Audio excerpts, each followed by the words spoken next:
Hello everybody and welcome to another episode of Curse of Mother Mystery. We are playing the modern Curse of Strahd, but it's been slightly changed, transformed, and we are playing in the setting and in the system of Frostmark, the role-playing game. Tonight, as every other night when we're playing this, there's a content warning of gore, gothic horror, and bad language. And with me, I have a wonderful cast of players. I have Lady Eliria, the half-elven Megas, played by Julie. Good evening. I can talk to people. Take that, Asphoda. I got Kelvin, the Gnome Ranger, played by Weewoo. Hello. Hello. I smelled something. You smell something? Alright. I got Nixon Vistani, the Tiefling Bard, played by Adrian. How you do? I'm well, I'm totally innocent. No. No. Whatever it is, you're guilty as fuck. Yeah. I feel fucking guilty. And certainly not least, we have Sir Asphoda, the Silver Dragonborn Paladin, played by Aeronox. Hello! Alright. What happened last time? Our players arrived in the Valaki Vistani camp, where they met a bunch of tieflings who were down in the dumps for different reasons. They were trying to be hospitable and give wine and food, but it was obvious that there were quite a few who didn't feel as merry as before, and the party learned that they had been outside of the mist searching for Esmeralda. Nyx came home, searched for Arabelle, ran out of wine and ran out of their drug pies, which they learned were maybe made of Barovian children. So all in all, it is quite dour in the Vistani Valaki camp right now. They also met Luvash, one of the leader brothers of the camp, who were not happy at Pity, a tiefling who was supposed to be guarding Arabelle when she went to have a bath by the shore of the Sarovich Lake. And when he saw Nyx, the anger boiled over a bit, and it turned into an epic showdown with a lot of shaking and loud manly voices. But eventually everything calmed down. Eliria went and talked to some French elves. The party investigated the area along Lake Sarovich where Arabelle disappeared, find a burning hand cinched into a tree in the direction of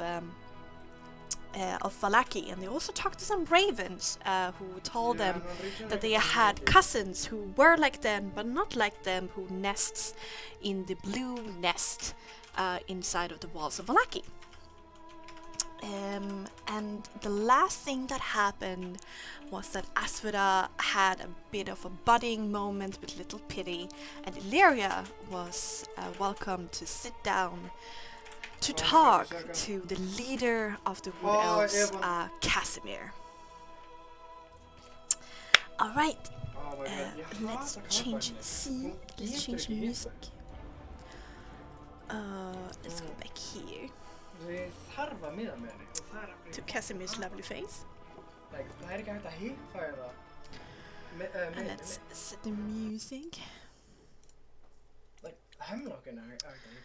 We're going to go first to Asphoda.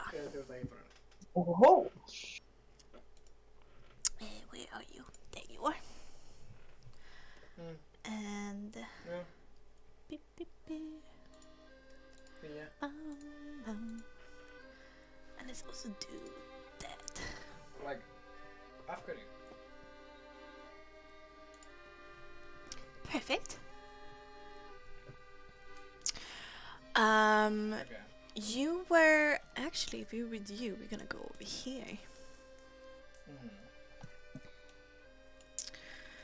You were out on the fields, showing Pity some of your moves.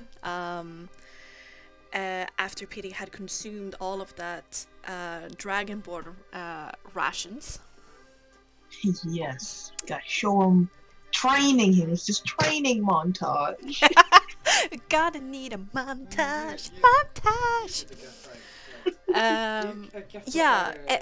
What basically happens is that he's trying to act like he's seen it all before. He is, a little bit of an awkward and gangly teenager. He does seem to have some talent, but he's still a little bit awkward and very, very full. But he doesn't really go out of his way, though, to commit that much because he doesn't want to make a mistake to embarrass himself, right? So he like half-ass everything, and pretends to not really pay attention to everything you do.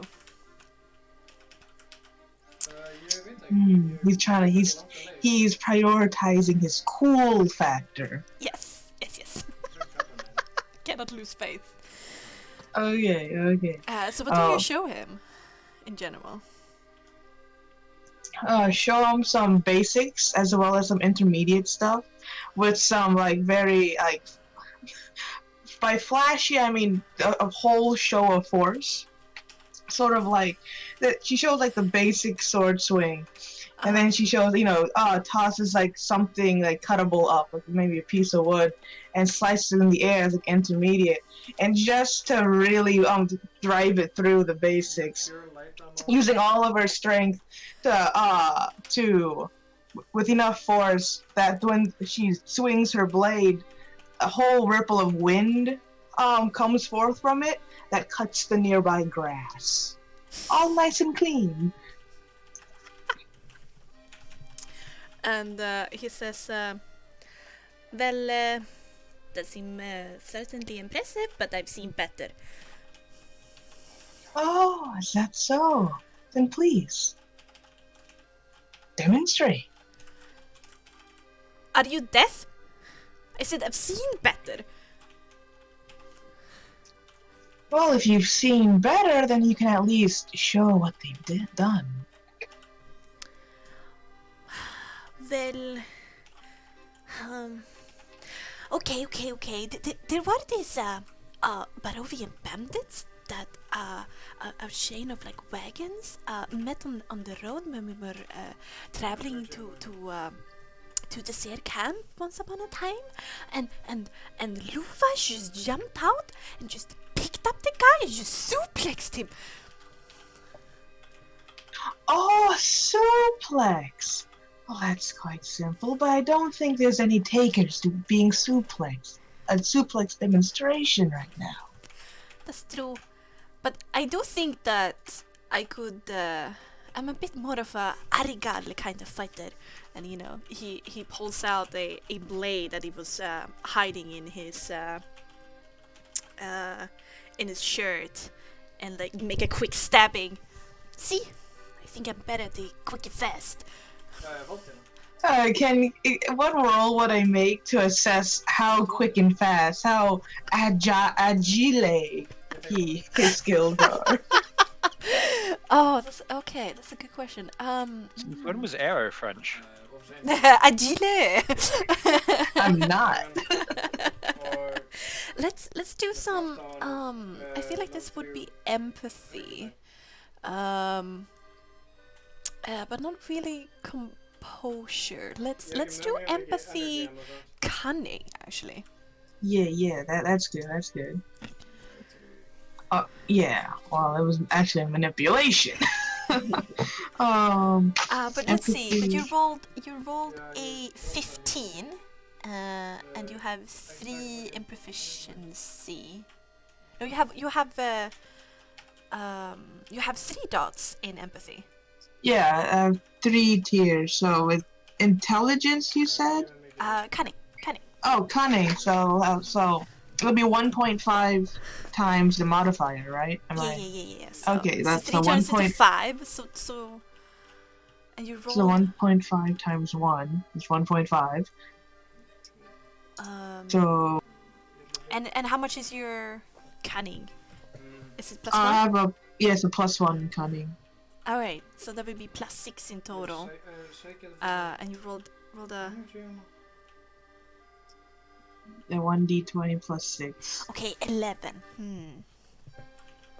11. You do notice that he has some martial training, but he do have some ways to go. Like he's probably more trained than a normal teenager. Yeah, very But he definitely have a journey ahead of him if he want to Gotcha. become as good as those people. She kind of she scratches her chin and says, "Oh, I see. Well, why don't we put your skills to the test? What do you mean? On me? I am a large, clumsy oaf. And surely with your agile skills, if they are up to snuff as you like to claim, it could easily befall me, a large, clumsy oaf." He looked skeptical at you. I'm gonna make a quick fear test. Alright, no. It takes a little long while. Like he's probably thinking back and forth if it's worth it, and then he like shrugs his shoulder and says, be careful! It's sharp. Don't worry, I'll set my halberd down. And she goes over like this way, then puts her halberd in the ground and walks back. Uh-huh. And she'll take the dodge action. Well, ready when you are. Give it all you have. Alright, but this is, just my smaller one. I have more of a sword, but it's like back in the wagon, but I will try my best. No, please. If you have a sword, it's even better. I want to see your best. Do you want me to go and get it? Yes, please. If it makes showing your talents even better, I say go for it. Alright, I need to dodge Luvash. 1 second. And he rushes. He is pretty nimble. Rushes past you. Goes into a wagon. There's some sound of like, wah, wah! What are you doing, Pity? And then he rushes back to you, a little bit out of breath, holding this scimitar. Is a little bit battered. Might need some fixer-upper, but it definitely works. And he lifts it and says, ready? Always. Now, come forth. He makes a battle cry like, ah! Swings at you. But you're doing the dodge action, so I need to be rolling with disadvantage here. So 1d20, keep lowest. Keep lowest 1.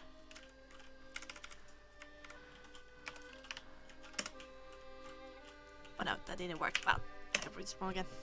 Oh!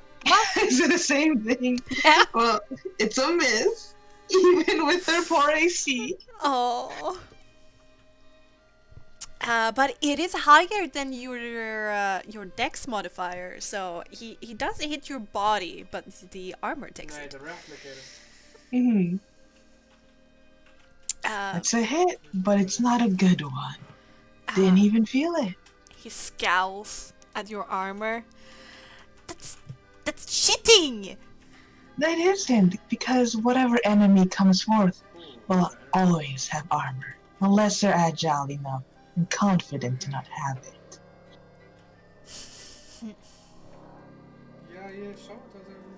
Come on! Your enemy doesn't care if they're cheating or not. Alright then, Yeah. watch out, I'm coming at you. And then he does like several swings. So we can just do like an overall roll to see how he does. Yeah. He tires out really quickly. And he doesn't seem to have enough strength to push through your armor. And like after a few minutes he stands there like panting heavily. You just watch out! I'm coming! She kind of goes over there. I guess he's like laying on the ground. She'll just like take a seat and like pat his head. You've done very well. But it's all in the mat. One day, you'll get enough stamina. You just keep training. Soon you'll, perhaps one day, tire me out. Somebody agile enough has to ration their energy. Especially against an enemy who likes to stand still.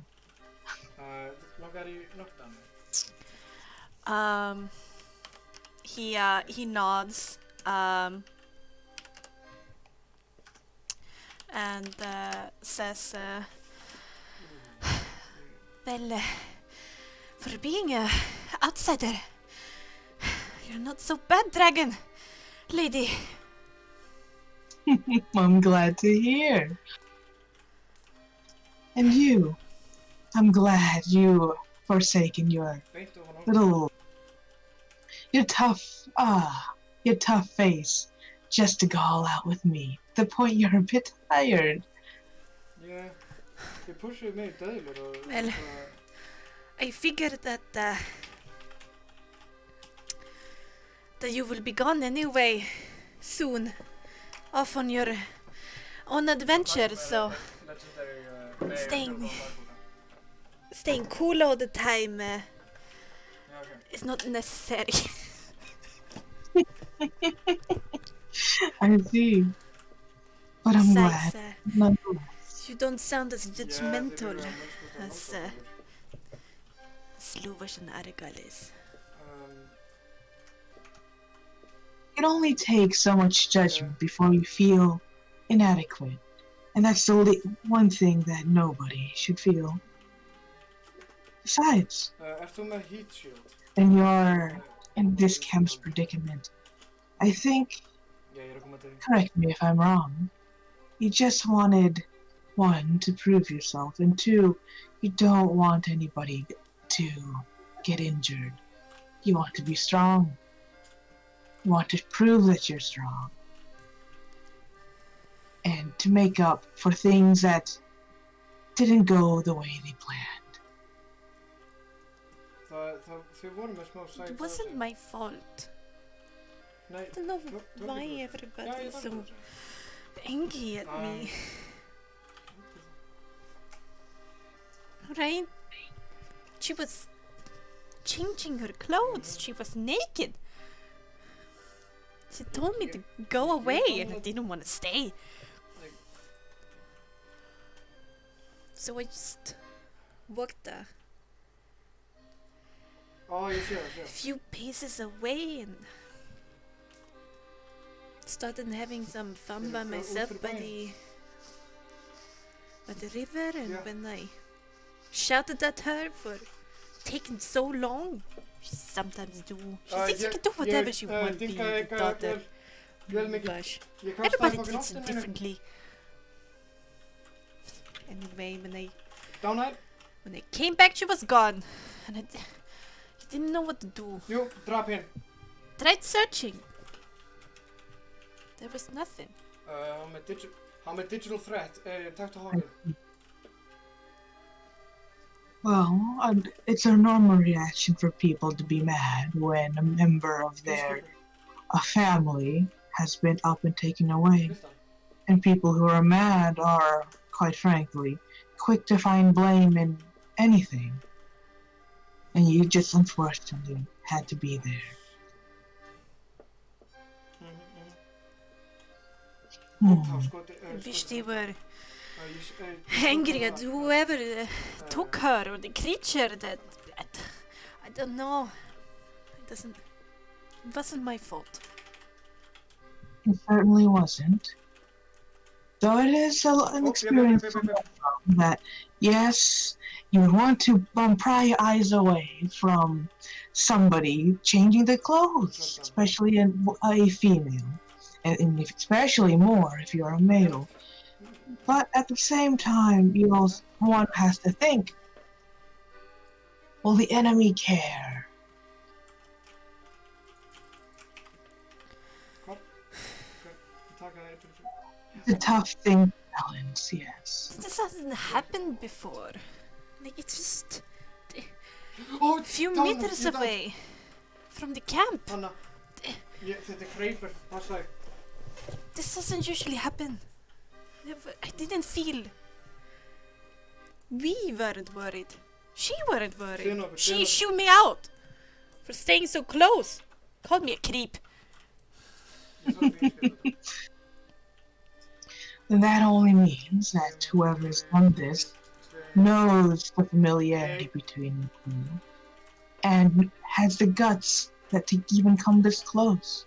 Oh It had my a, god. it was all purposeful, Nah, surely.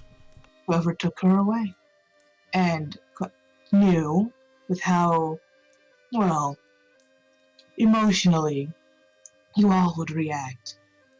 And you, being the first to blame, could say that's one way for them to buy time in all your distresses. Maybe. Doesn't matter anymore. Is that so? Don't you want to find her? Like, ég er með level 4 Well, of course I don't want anything bad to happen to her, but she was kind of mean to me. True, mean to you. Oh my god. Yeah. But She bossed me around all the time. I was hated being her bodyguard. that is the difficulties in your bodyguard, especially the familiar one. They do tend to do that. Ég held að ég samt actually ætti ekki að But of all of her bossing around, would you be okay if something did bad happen to her? No. I wish you would like learn a lesson of like humility. But I don't wish her, any harm. Obviously. She might have been a bitch, but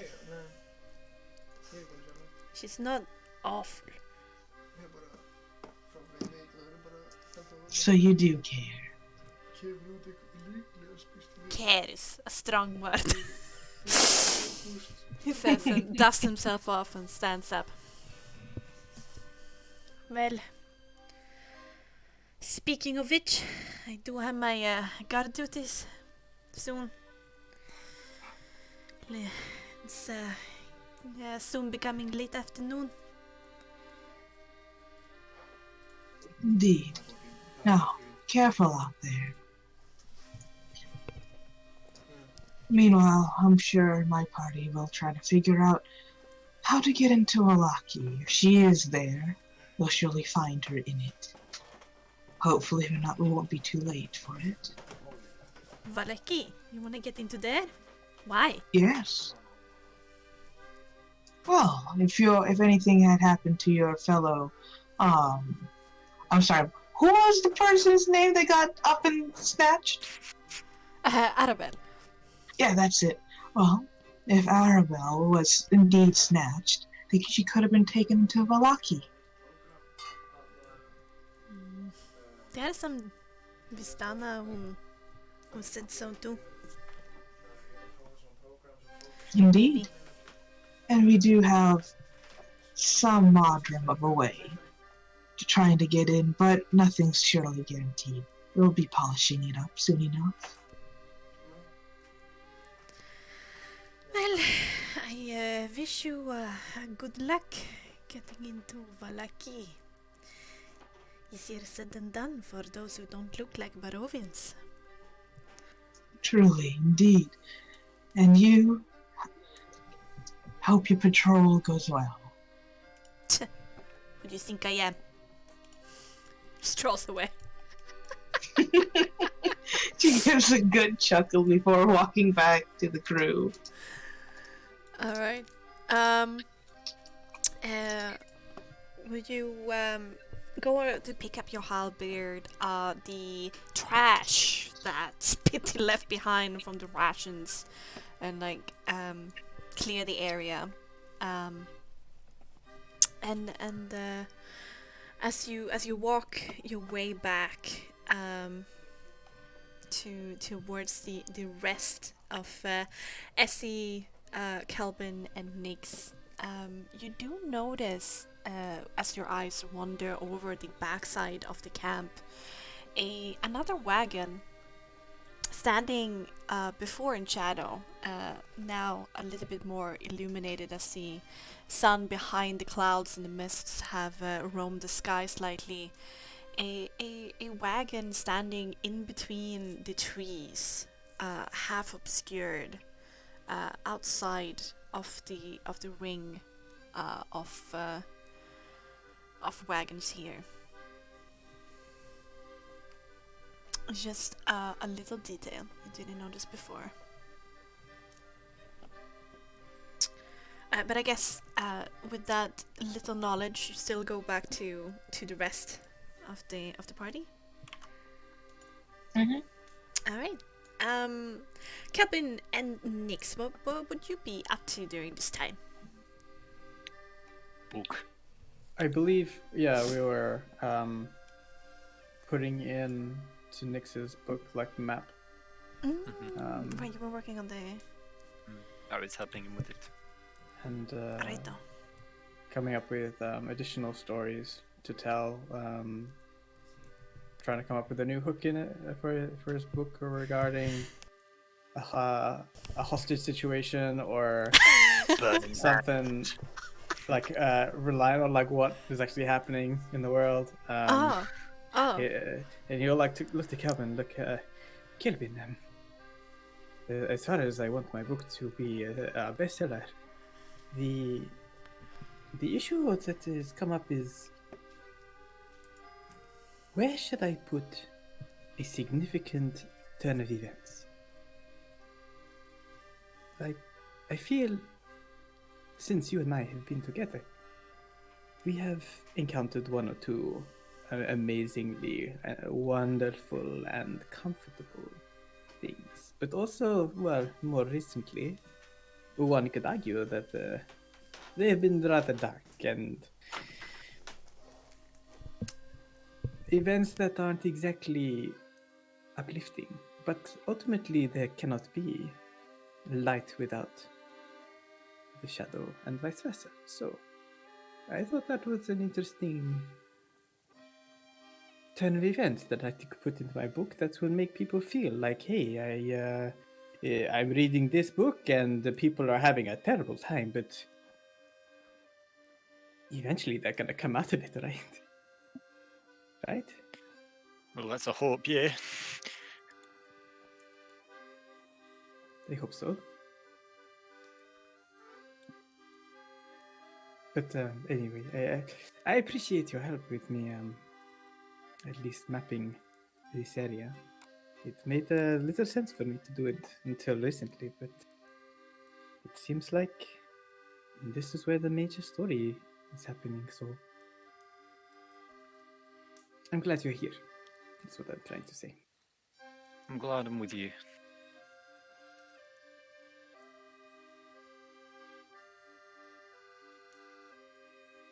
As for that, were you successful in reaching the angsty teenager?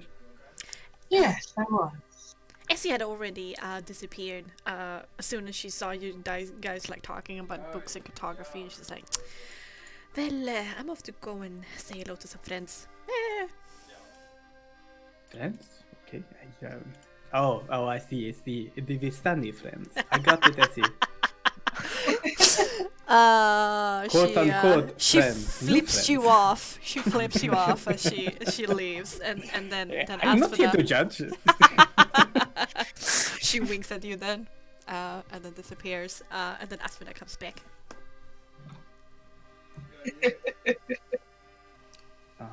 Even though the sun doesn't shine clearly in Barovia, sometimes there are little rays of sunshine.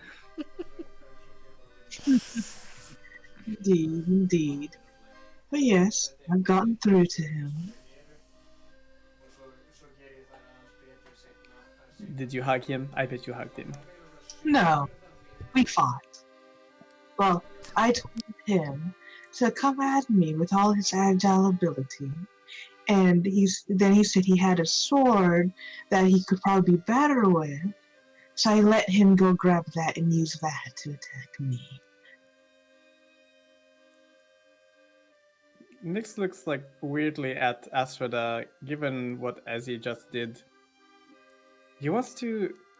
He like looks slyly as if he's looking for some sort of subtextual undertones in terms of the wording that Asphoda used. It is. There's no. Her words so dense. There's nothing to read between. Right. Well, I'm sure he enjoyed playing with his sword, as all teenagers tend to do, I suppose. Well, yes, it is training. His sword, though it could be polished up a bit. I might ask him to probably in the night to retrieve that so that I may polish it up. I do have a few whetstones to make it all sharp. As for that, Yes. you don't know it. You don't know this, but I think if you found a tavern and went up on stage and just they said exactly that, you would be quite the comedy act. People laugh at mundane things. It's just the way you deliver it. It seems like you don't know exactly what you're saying, but everyone else does. It's rather endearing, little naive, but endearing. I don't believe it's all naivete. I think it's just that you have a dirty mind, Nix. No. I just think you are so pure of heart that you have no clue what you're saying. I mean, at some point, I have to query Asphoda whether or not you realize what you're saying. If not, well, I mean, I'm happy to just stay around for the occasion. But to me, I don't know about Kelvin, but to me, I mean, I can't. Now, I'm very certain that you just have an incredibly filthy mind. I do have to agree with her. He does. Wonderful! Look, an agreement. Well, I'm not disputing this fact. I mean, my mind is dragged through the gutter on a daily basis, it seems. But Yes, I'm and more that querying does- about yours. And that does create some bias, henceforth. Perhaps I'm just trying to look between the lines, but there is no lines to look through. And maybe that's what is so endearing about you, Asphoda. It's like talking to a brick wall. A large, scaly brick wall, but yes. I agree, think the Kelvin. brick wall is you. It's me? Yes, just it's a brick wall, but it's colorful. It has paint on it. I think you guys have different things than brick walls. Huh. Nix looks at Asphoda in a slightly different way. Like instead of him reading her, it's like she's reading him, and he subconsciously wraps his jacket a little bit tighter around his chest and says, "Well, there's a smart word, Asphoda, but I guess we're just trying to do our best in this time, and I wonder what's keeping Eliria." Quick to wiggle away. Well, very well then. I am curious as to what Eliria is up to.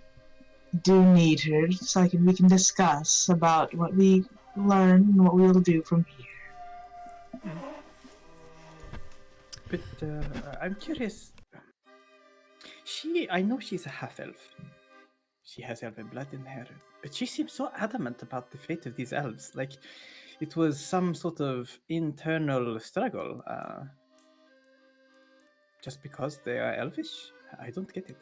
Do you know anything about the Eliria's background when it comes to her elven side? I don't quite often pry into those things, if at all. But if I had to guess, being half-elf, there's many possibilities. Or it could be as simple as those elves being so separate from the rest, different as you may, than those outside your nest. And do you think Eliria feels like this? That's why she went to them. Oh, yes, curiosity's sake. When something is so wildly different, some can't help but approach, if not shy away from.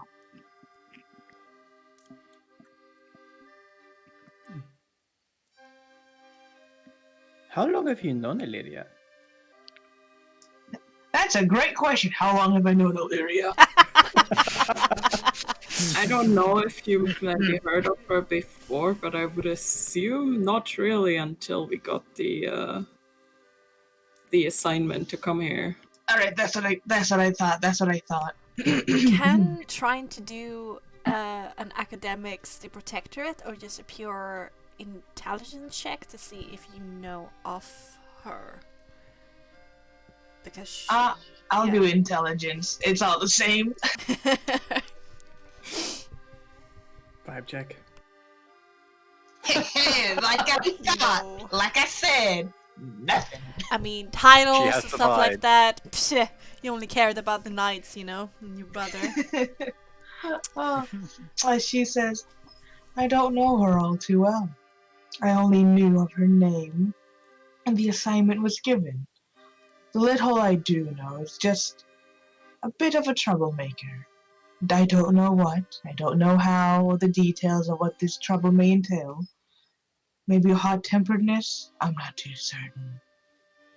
But I don't know her well enough for her whole background to be revealed to me.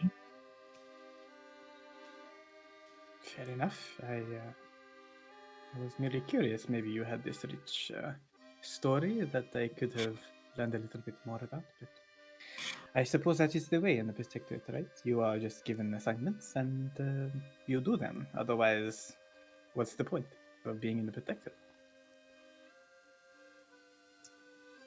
In a sense, yes.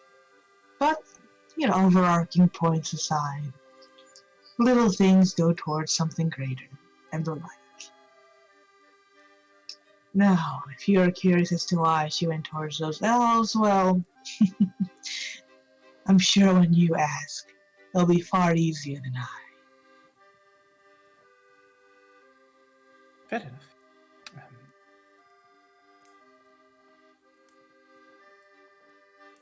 Alright. Cue transition. Alright. Eliria, you had just sat down in a wooden chair by Casimir's fire. Let's bring out Casimir's mythology.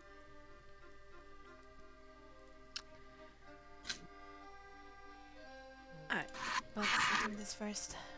Change the music.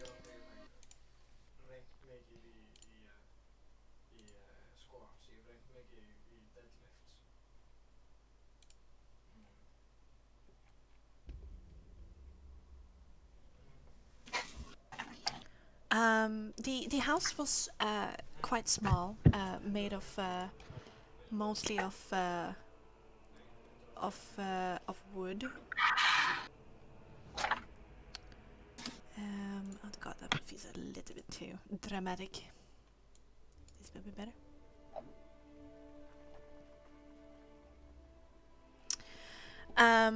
And he leans back in the chair, a heavy shadow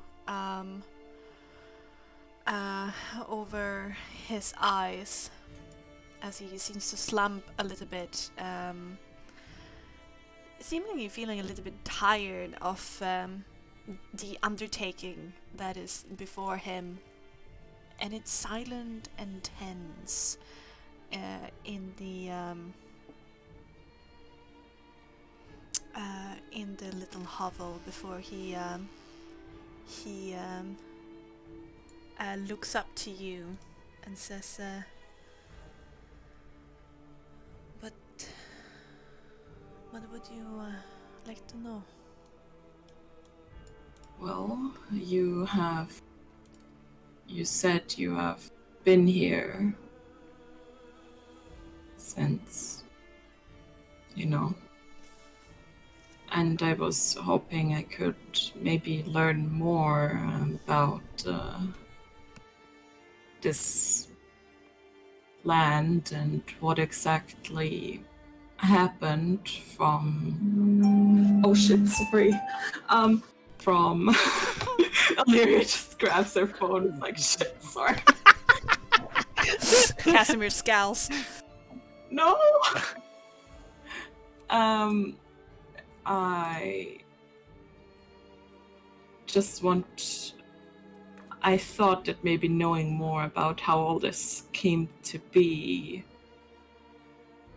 might be able to help us find a way out of here.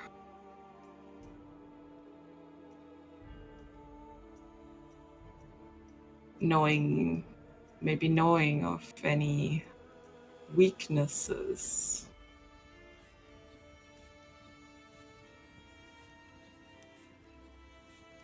Now I have some information, but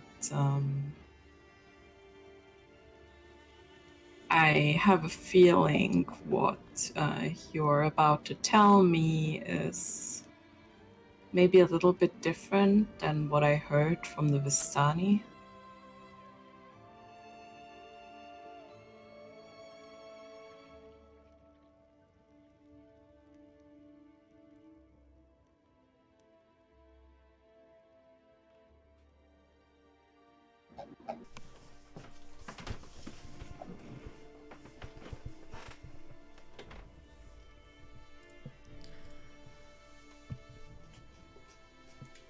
So I know where to start. You do realize that we're talking about centuries of history. I know. Well, what do you know about the curse that befell this land?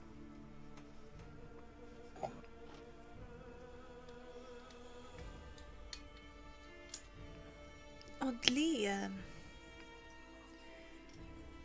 I know much of what has happened here over the centuries, and I was here on the day it happened.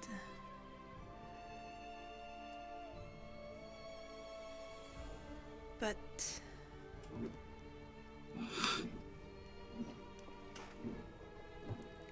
we were not invited to the wedding.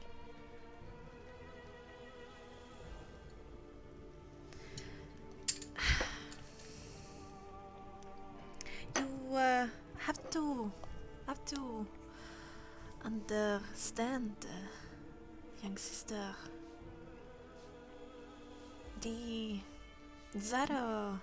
Zakhovich Empire, once upon a time, was flourishing, gigantic. Barovia were alive. It was a different time.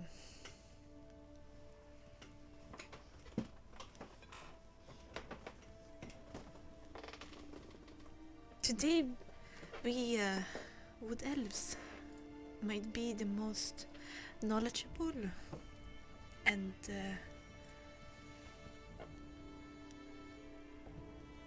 artistic group of people in Barovia, but back then we were not important enough to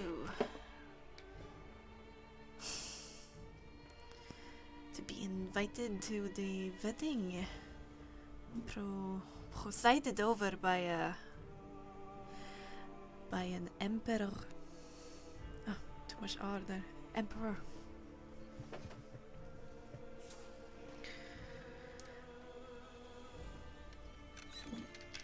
We have traveled with the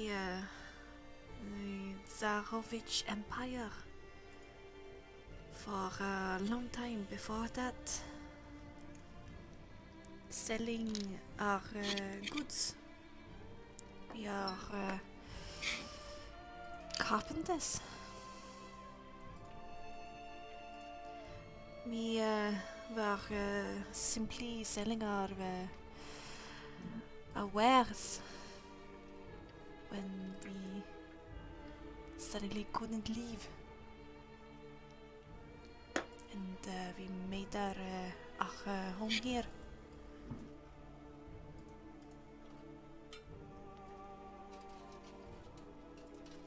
All I know is there was some kind of unrest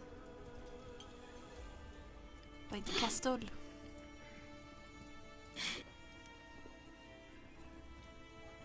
No.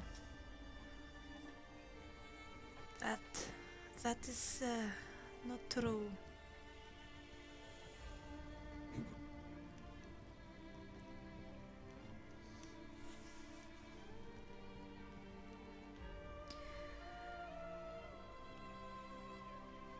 Strad did visit that place. I have always had a feeling that all of this were connected to that place. My sister said the same. That place? We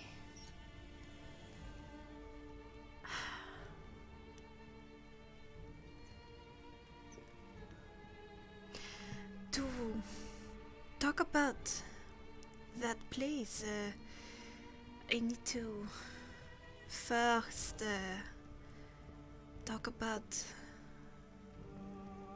our curse. The curse of my people.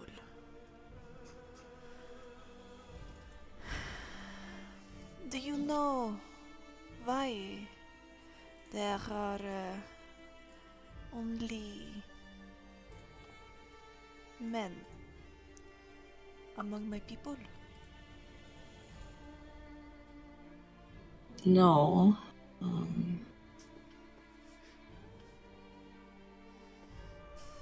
I wasn't able to learn anything about you, to be honest.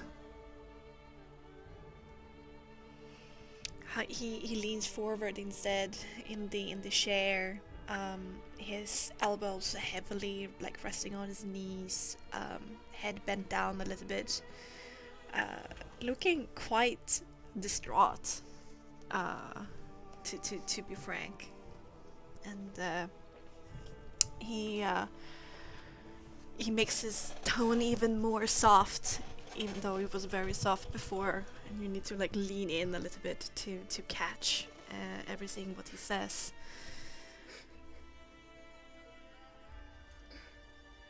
There used to be quite a few female wood elves with us. Talented, brilliant, wives, friends, daughters.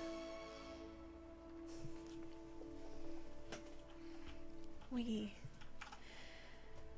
tried to live out this curse in the best way we could.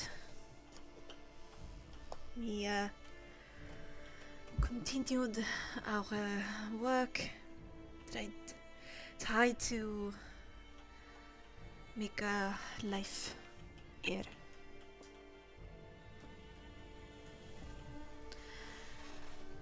My sister, Katrina,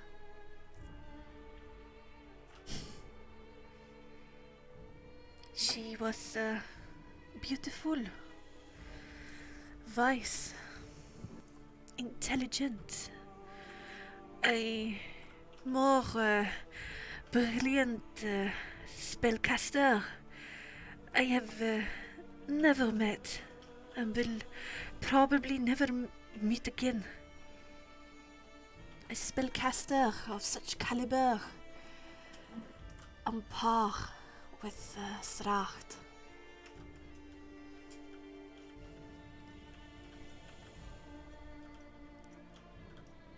She thought that she could help to lift the curse and make our lives better. So she went to him.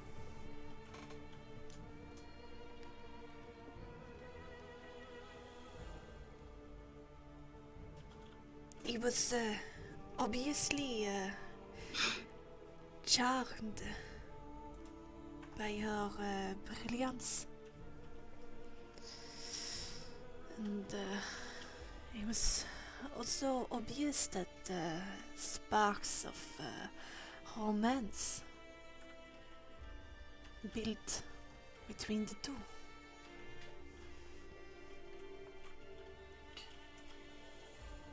But we were afraid,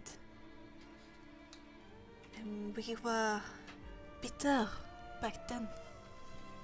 We wanted revenge against what Straht had done to us.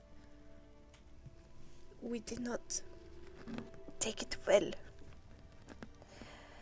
Oh, how I regret how we treated her and the whole situation.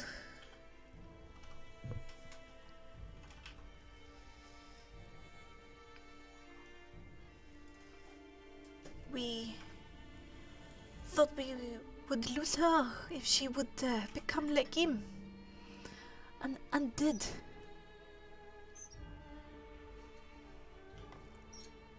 And we also wanted to make him pay. So when Katrina came back to us, we betrayed her.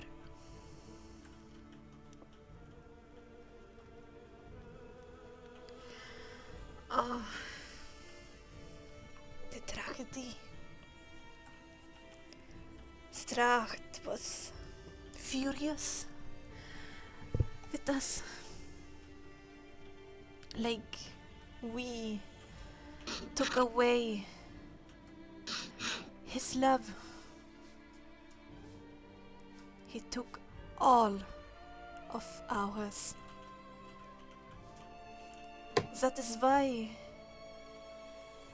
there are no females here. They were taken from us. I'm so sorry. And yeah, this is really like tired expression on his face. It's obviously obvious in the lines of his face, all these people that are gone, and as you know, as a half elf, yeah, considering like one of your parents is an elf, you do know of the meditative state that the elves go into, and how they dream of the past, and how they remember the past in a different way, and how probably the losses of all of these friends, wives, daughters, mothers, would be etched into their memories forever.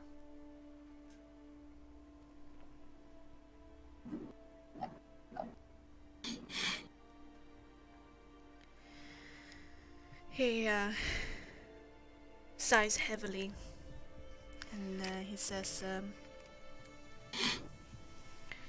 but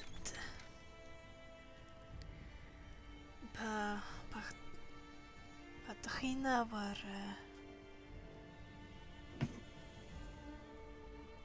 speaking of a place. She thought that Strad had visited to gain all of this power over the land. She was ambitious.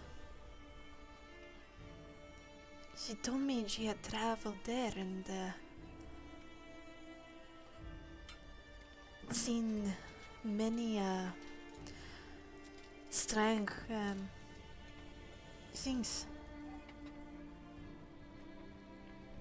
She called it the Amber Temple.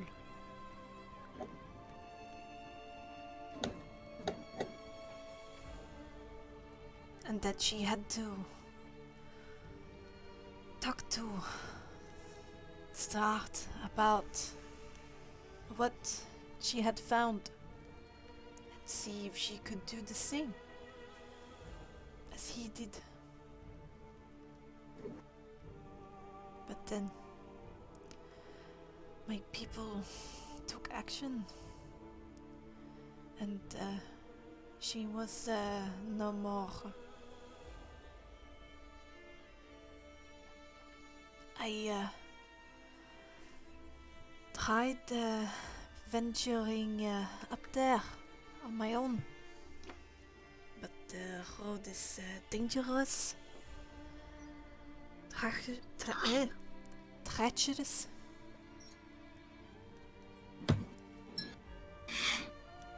I have even escorted other adventurers like you to it. They came to me saying the same thing that you do.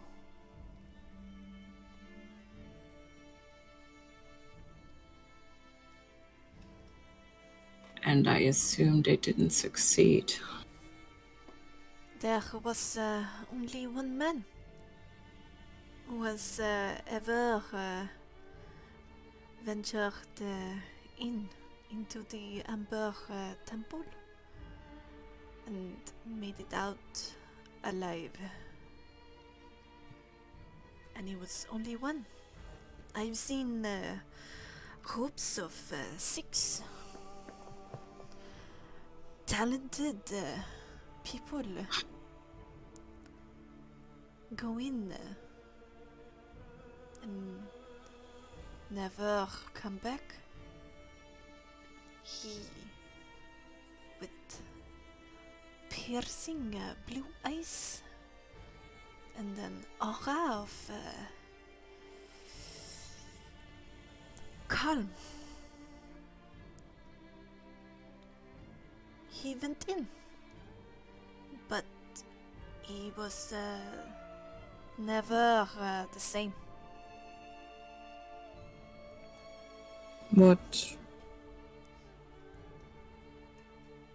What happened to him?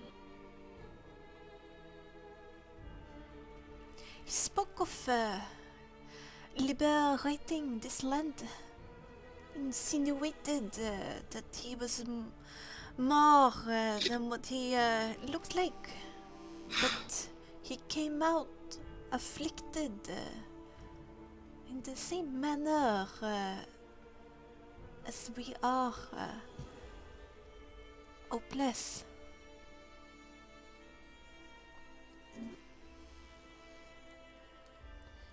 I think this was about 20 or 30 years ago. I don't count the years as I once did. And Do you remember his name? he never spoke it, but he said he had to travel to Quesk, and I never seen him before. After that, if you would be brave enough to visit the Amber Temple, bring me as a guide and steal yourself. Prepare yourself. And Seems like one of the best leads we have gotten so far. maybe I would be happy to escort you. Maybe enter as well. Try my luck. I think there might be a way to help my people in there.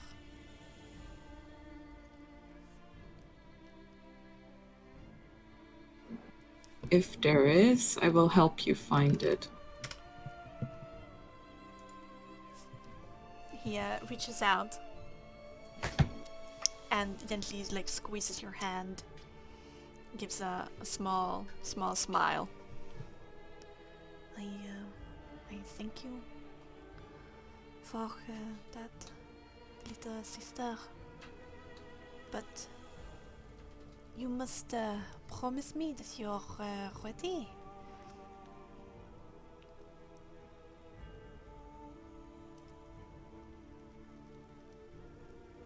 I'm not sure if I'm yet, but I will gladly talk with the others and we will seek you out once we're prepared.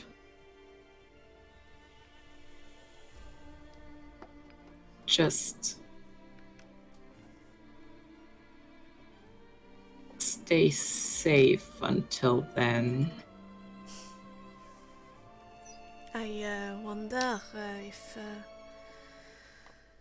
Strad could hurt me much more at this point.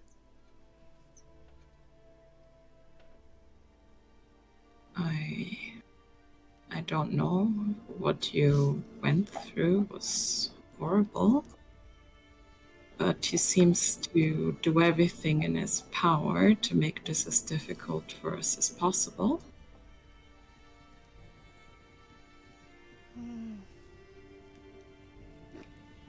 It is difficult.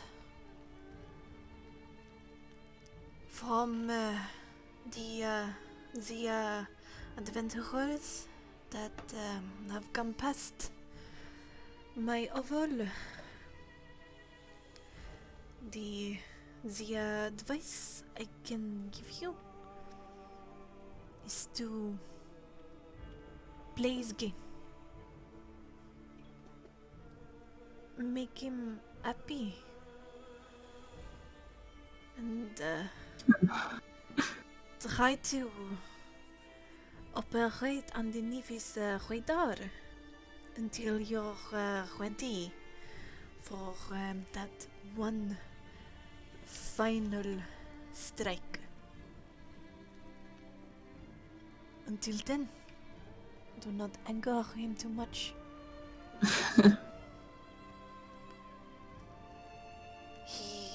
I don't have a good track record with that, but I'll try. He will continue to play nice until he feels that you are not playing with him, or that you are disrespecting him. He's vain, little sister. He wants to be indulged.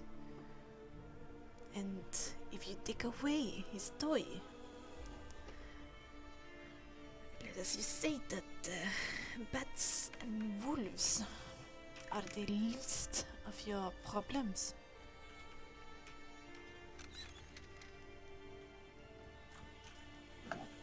I guess so.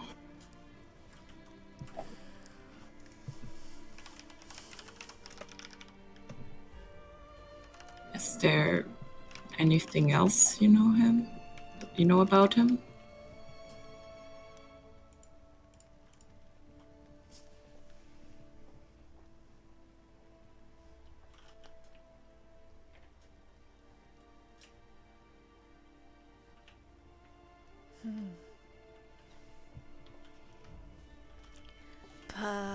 Patrina told me that even though they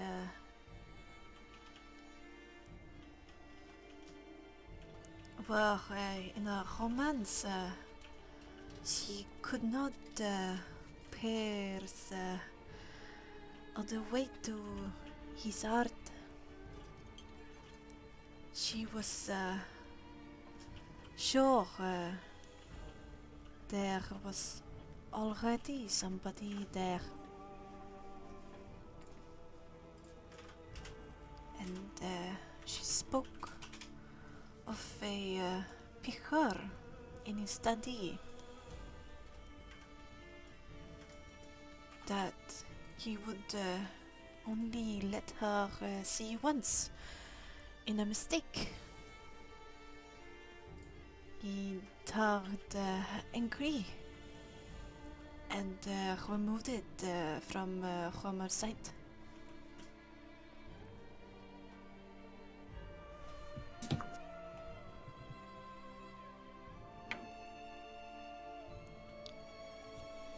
And be wary of the other wives. But Patrina always said she felt stalked. They are jealous.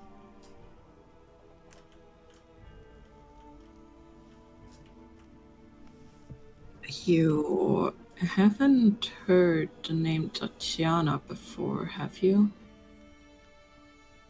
Tatiana.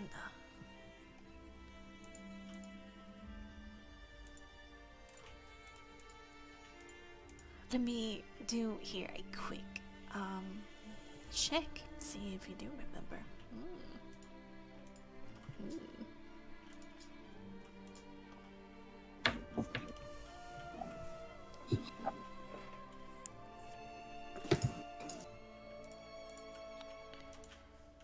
Why don't you want to load?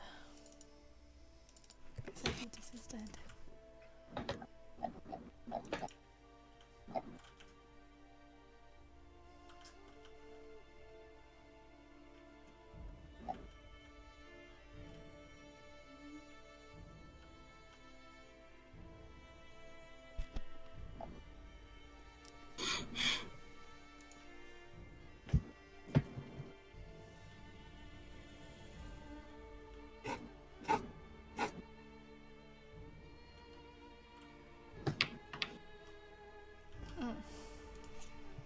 Okay.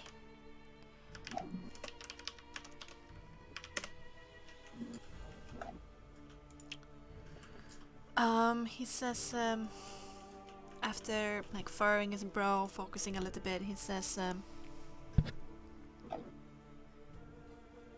there has been a few Tatiana among the Barovians, but the most well-known one was a noble, a vampire noble of the Tsarovich court. And she was courted by Strad for quite some time.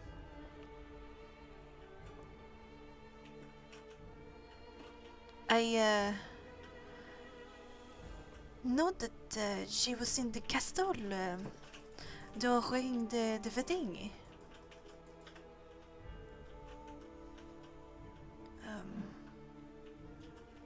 That she, from his tension, rose from a low nobility up to the center of intrigue in the court, and that she was a vampire of singular beauty, and she was said to have a temperament of fire.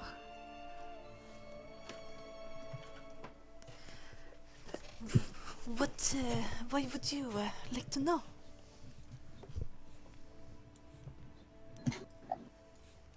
Because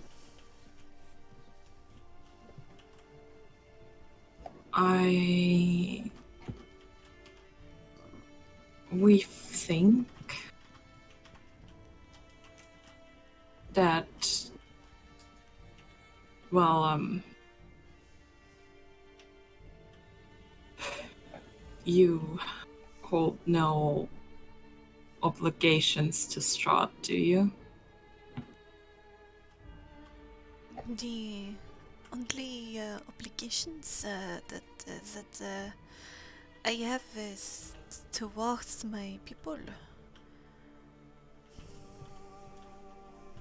There is some sort of connection between this Tatiana and me. We haven't figured out what exactly yet, but she seems important. And That can be very important.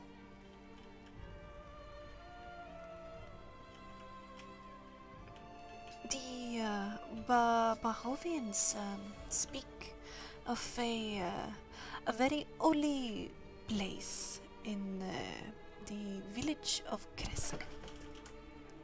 There's a pond there, a pond of memories, a pond of the truth. Maybe you could travel there.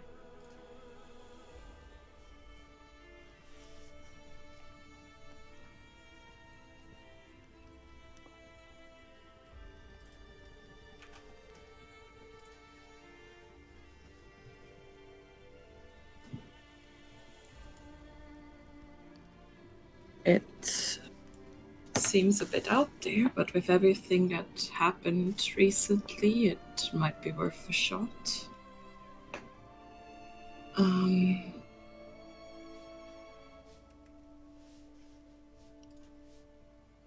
Take care on the road, little sister, and play the game wisely. I have one more question to ask. He nods. I mean, this might be something with my notes, but Uh-huh.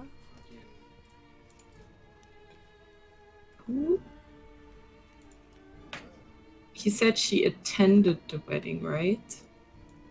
He said he knew that she was in the castle during the wedding. She was like invited as one in the court.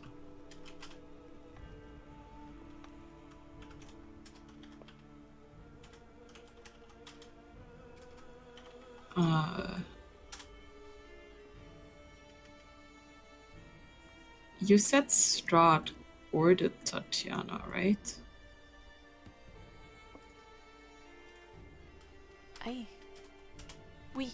I mean, the I is the Vistani.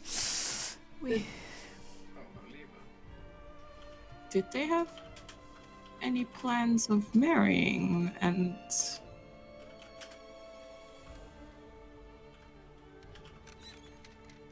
At that time, I was not that concerned with the workings of the court. I was more concerned about taxes and tariffs and yes. making trade with the Tsarovich Empire. So, who was getting married that day? Wasn't it?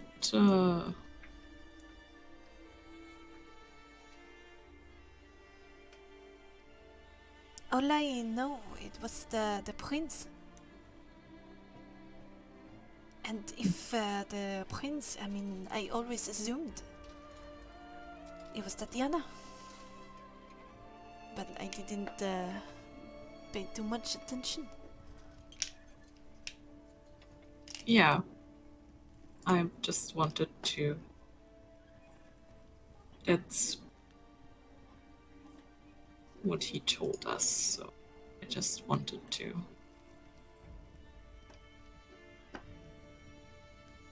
Make sure. That's all well and good.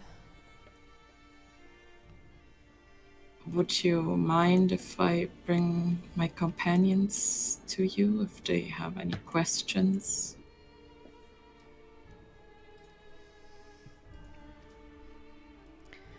Talking about my past is a bit painful, but as long as those questions are Understand. of serious nature. I will tell them not to.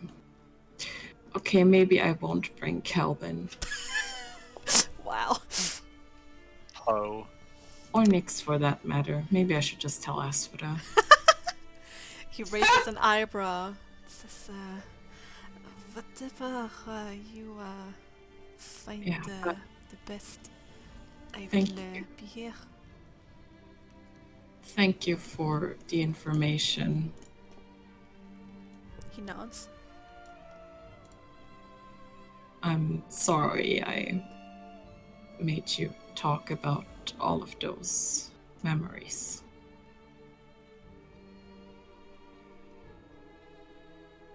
He nods again. Leans down, picks up the log and the knife, and starts chipping away again.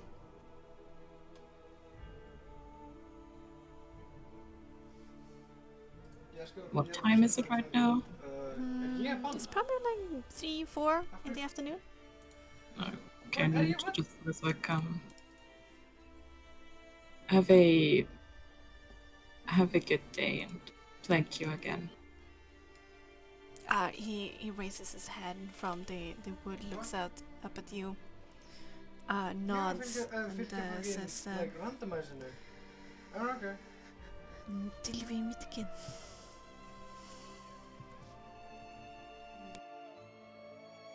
She just nods and leaves and goes to look for the party. Alright.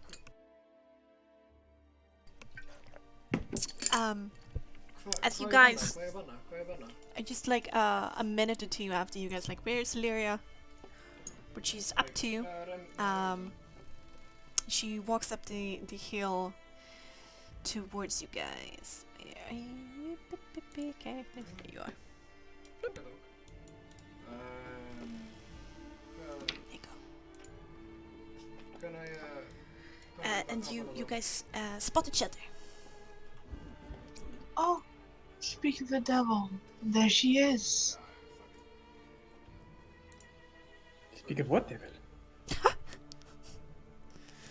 It's a Ooh. phrase. Eliria, I'm not that nice. if she's already there when that happens, just sort of like goes towards Nyx and just like, boo.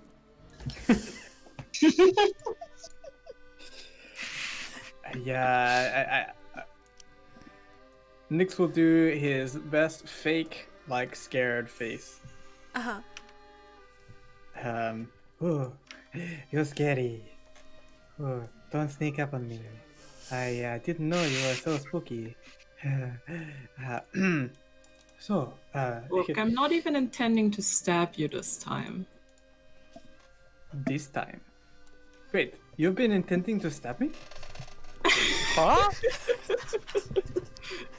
I'm just gonna look between both of them, just like, what the fuck happened that I didn't know? She just sort of like starts like on her head, like recounting all of the times she had her rapier pointed at you. I didn't realize you hated me so. You wanted me dead. I don't.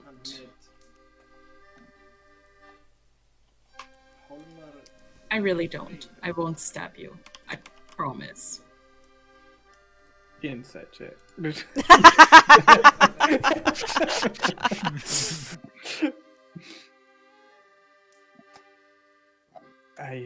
I hope not, Eliria. For I am far better whole than I am with pieces missing of me. She just sort of like does this like motion of her hand and goes like, eh. Well, I mean, at least I like to think so. I think people generally prefer being alive over being dead. I don't know. I've never met a dead person that spoke to me. I mean, I'm pretty sure we had dinner with an undead recently. Yes, but this is part of the conundrum. Is dead and undead different things? I mean, I guess they would be okay, anyway, I have relevant information. sure. We are skipping here. Kelvin's being very helpful. We've got this map a little bit more filled out, so I think we are feeling a little bit more sure of ourselves. Isn't that right, Kelvin? It's starting to actually look like a map. So, I managed to actually get something out of Casimir, the leader of the Wood Elves. Something out of him. Interesting choice of words. What did you get out of him? Well, they aren't really the most talkative people. So, you mean physically you took something out of him? Yes! Let me show you his liver! I murdered him! Lord. I mean, I wouldn't be surprised.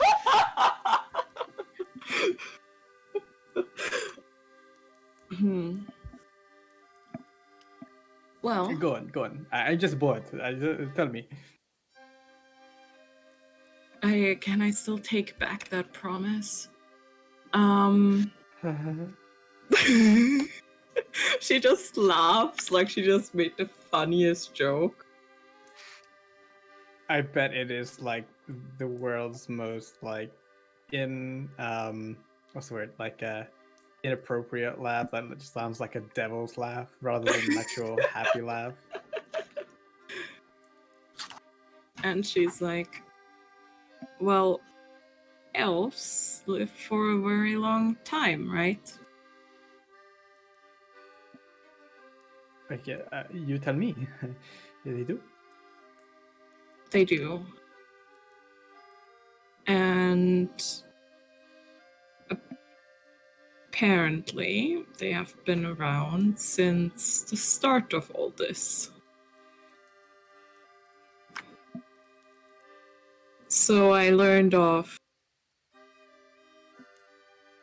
2 places that might be of interest to us.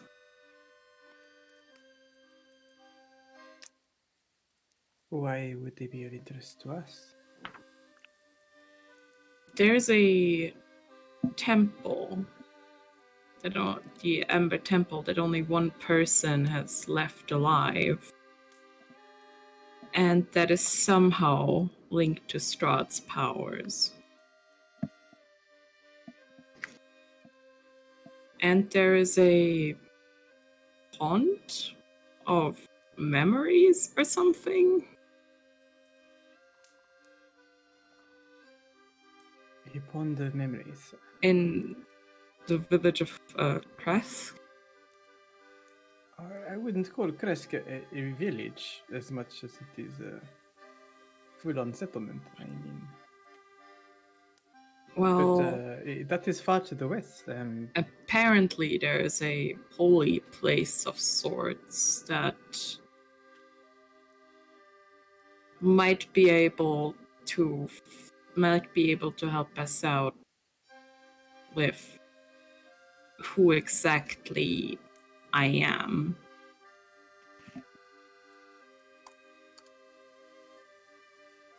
Right. I mean, the only thing I can really say about Kresk, other than it being this mountain town well, to the west, is that, well, the only thing that really stands out is it has a ties with being a place for worshipping, usually the Gleaming Lord, I believe, but at least by most of the Barovians.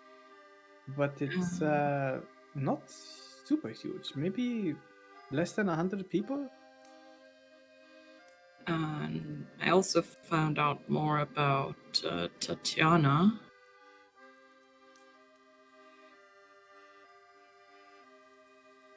Not much, but apparently she was a vampire noble in the Tsarevich court. And you're a noble.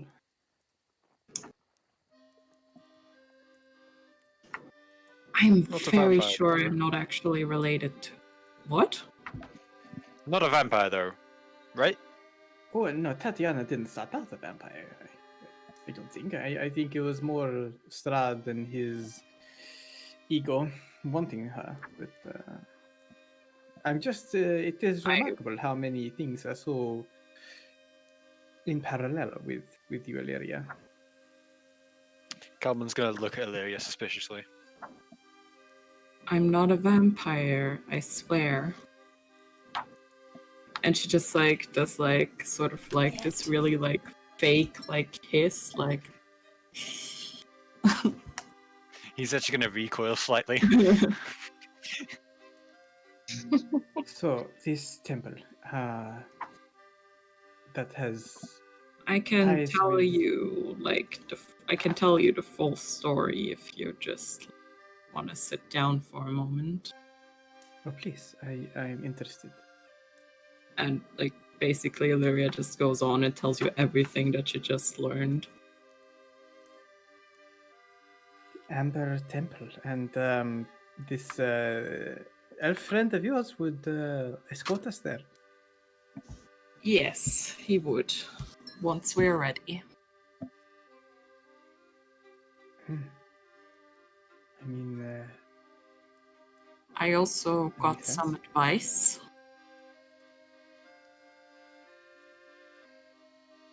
To play Strahd's game and make him happy. Make him happy. What kind of things would make Strahd happy that you can do? Yes, I'm quite curious on this as well. I think it was more about playing his game. His game. Not He does. piss Like him chess? off too much. You mean panda to his ego? Yes. Right. Not chess, then. Got it. Oh. Not chess. To Or dice. just don't try to piss him off too much until we are ready to stand against him.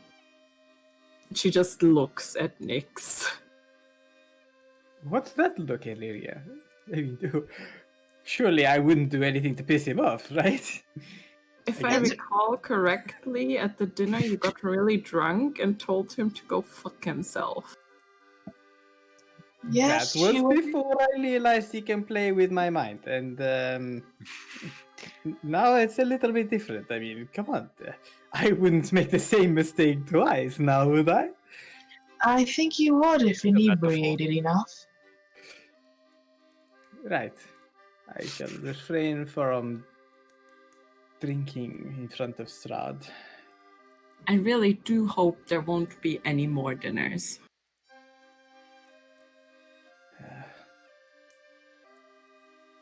We shall see. I mean, we didn't really have much of a choice the last time, did we? He just We showed did up and not. say, "Hey, now you're coming to dinner." After he murdered our friend in front of our eyes, I might add. Yes, I heard about that. Tragic. Huh? And she just sort of like looks at Nyx and says, you held her, she was dying. And then she just sort of like looks over to Asphoda and is like, so how did the whole like teenager thing go? It went quite well. You learned that somebody took advantage of poor Pity's and I'm sorry again, it was Annabelle? Something Bell? Arabella. Arabelle. Arabelle. Arabelle. Cool. Arabelle. Seems that somebody has taken advantage of a very particular situation. What had happened was the two of them were going to the lake to bathe. Pity was a bit close. Arabelle told him to go away for a bit. She wanted to change out clothes. And him not wanting to anger her and also, I assume, a bit embarrassed because she would be naked, walked away for a bit and waited for her to be ready. When he noticed it took a while and called out to her to hurry up. And when there was no response, well, he went out and she was gone. Somebody, gauzy enough, I believe, knew about this little place's familial bonds, comfortness, and knew that perhaps their personalities took advantage of the situation to just scoop her away.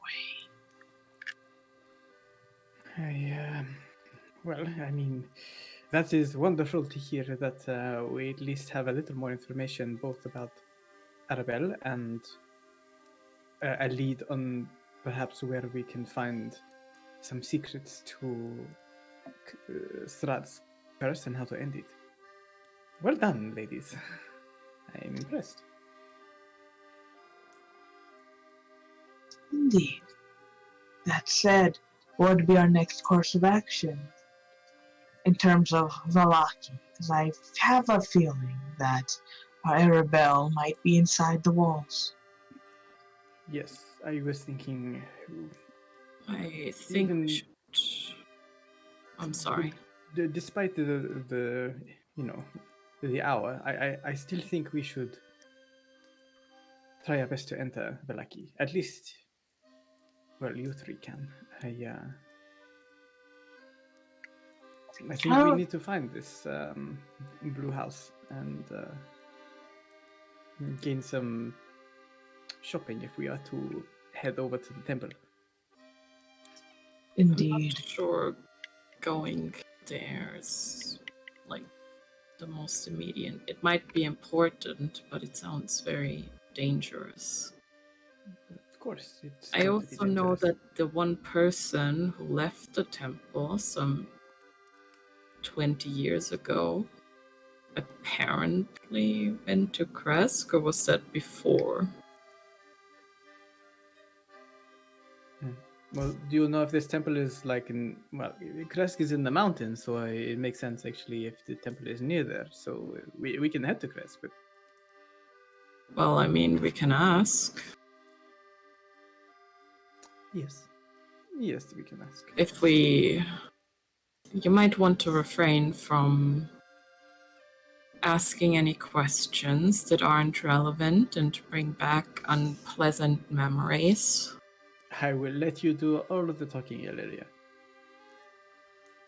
Because that is always a great idea. Well, you seem to have done pretty well so far. If you come back here with all this wonderful information, I think you need to have a little more faith in yourself. I've done nothing other than... I don't know.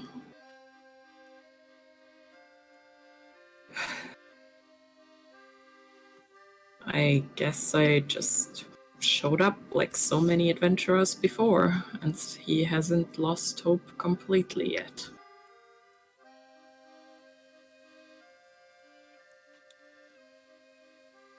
If it's dangerous, then it means it's worth going. I can't imagine breaking a curse like the hold Strahd has over Barovia is going to be easy. So, then for my book, it will make one hell of a chapter. That is a fair point. That sounds like it could fill its own book. Are you telling me how to write my book, Eliria? I mean, Look, you stick to your sword, I stick to my pen, and we I'm just the like last go about our ways, okay? you should take literature advice from.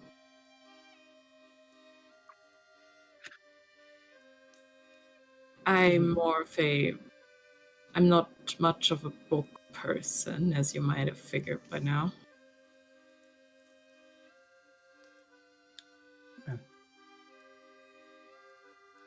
Should we enter Velaki this evening? It's my question. Or you, unless you want to try and sneak me in, but I think I'll be perhaps giving more harm than good.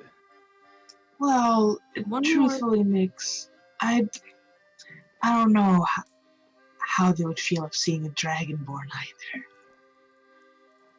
I think it's more about what the Vestani mean to the town of Velaki as opposed to other tourists. I think they might even be I have one more enjoying. thing I wanted to mention regarding Velaki. That is. I wasn't sure if I should bring it up with Esmeralda being around. But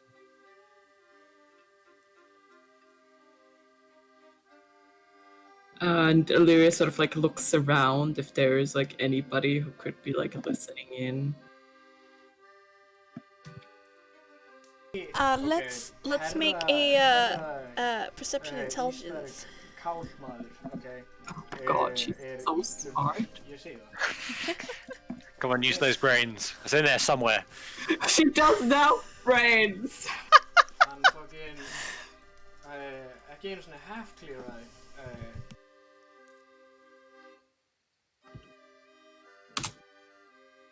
Oh! actually Damn. Ég ætti actually að gera það. This guy has Okay. been brushing the same horse twice. Ég að hlaupa niður til núna. Don't brush a horse twice. Wait. Eliria is like, maybe we should go somewhere where nobody's listening in.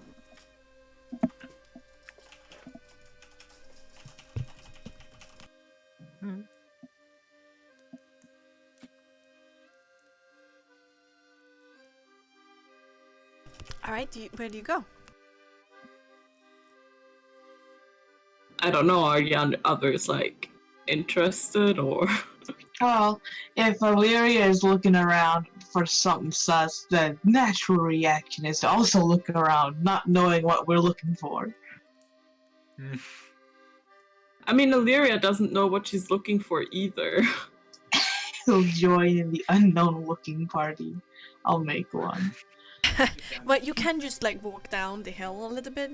Yeah, Because just like There's somewhere some space where in between the hovels and reasonably the wagon short. circle. Nobody got here. Yeah, and they're on the like on the hillside, like you can see everything like around you, so you can. And if you don't speak too loudly, Okay, vi röker med Thumbnail Vision. Would you guys be following her? Du bara fucking elaka nöjmiga. Oh, more like craning her neck over, see what's up. Yes.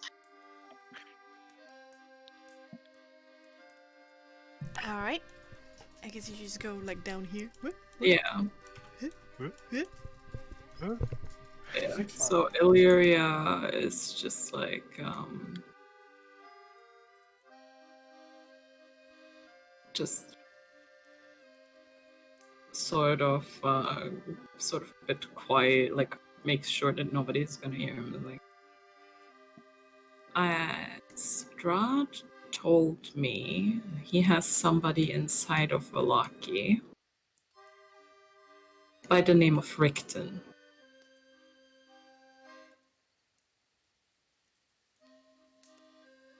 We knew that. Eliria hasn't told you that until now. Well, I believe she has. No, she has not. I think, well, when we discovered her in the cart, she was saying that Von Richten has a location in Velaki that expected to, like, if they would get separated. Okay, I think the important part is that Strahd said he has a spy named Richten in Velaki working for him.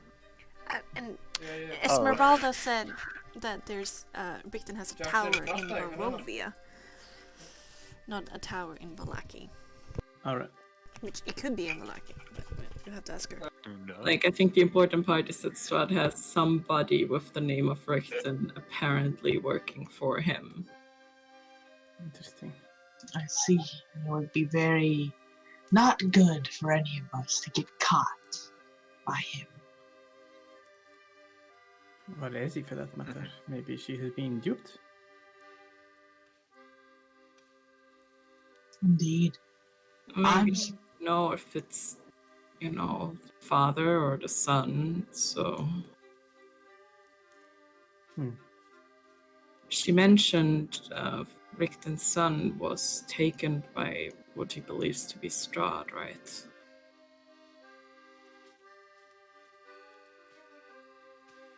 I don't know. And we know of the sort of powers that he has. Yes. Well, some. I just wanted to make sure to tell you guys with, not that I don't trust her, but...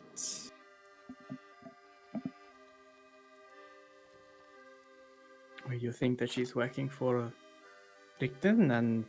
Wait, this makes no sense. I mean, why would she do this? I mean, why would she be a spy and get close to me? And, like, she's my cousin. Like, at least...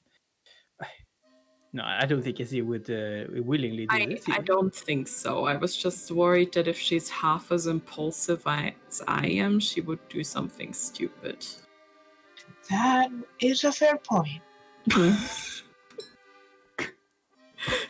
Nick stifles a smile at Aspida.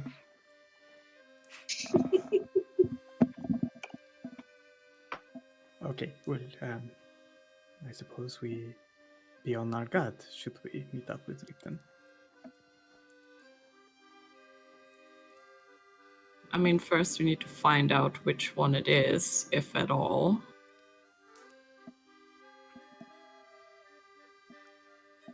I don't think this is something we can deal with right now, but good information to know. I just thought I'd take the opportunity. Well, where is she anyway?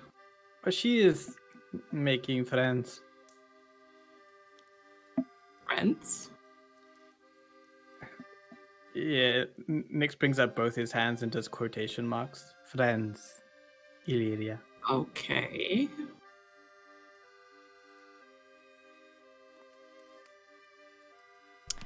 Speaking of Fuck. friends, a little bit to the side on the hill, you see another wagon that has appeared. Luvash and a Barovian standing and talking to each other in a friendly manner. And you do recognize the man as the one who stood outside of the gates that you went past. Oh, nej!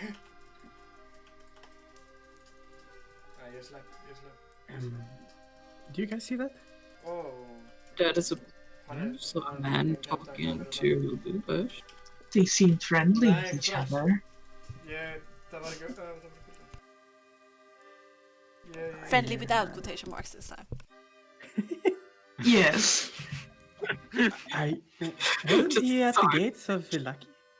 Yes, he we was. did see him there. Why would...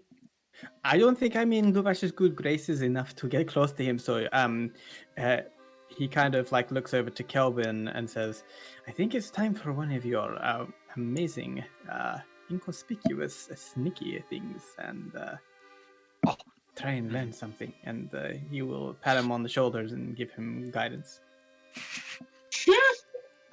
Nice. Sneaky time. Okay.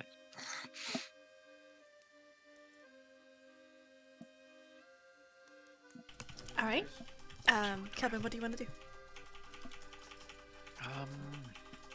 Sneaky. I want to listen into them, so I'm gonna move.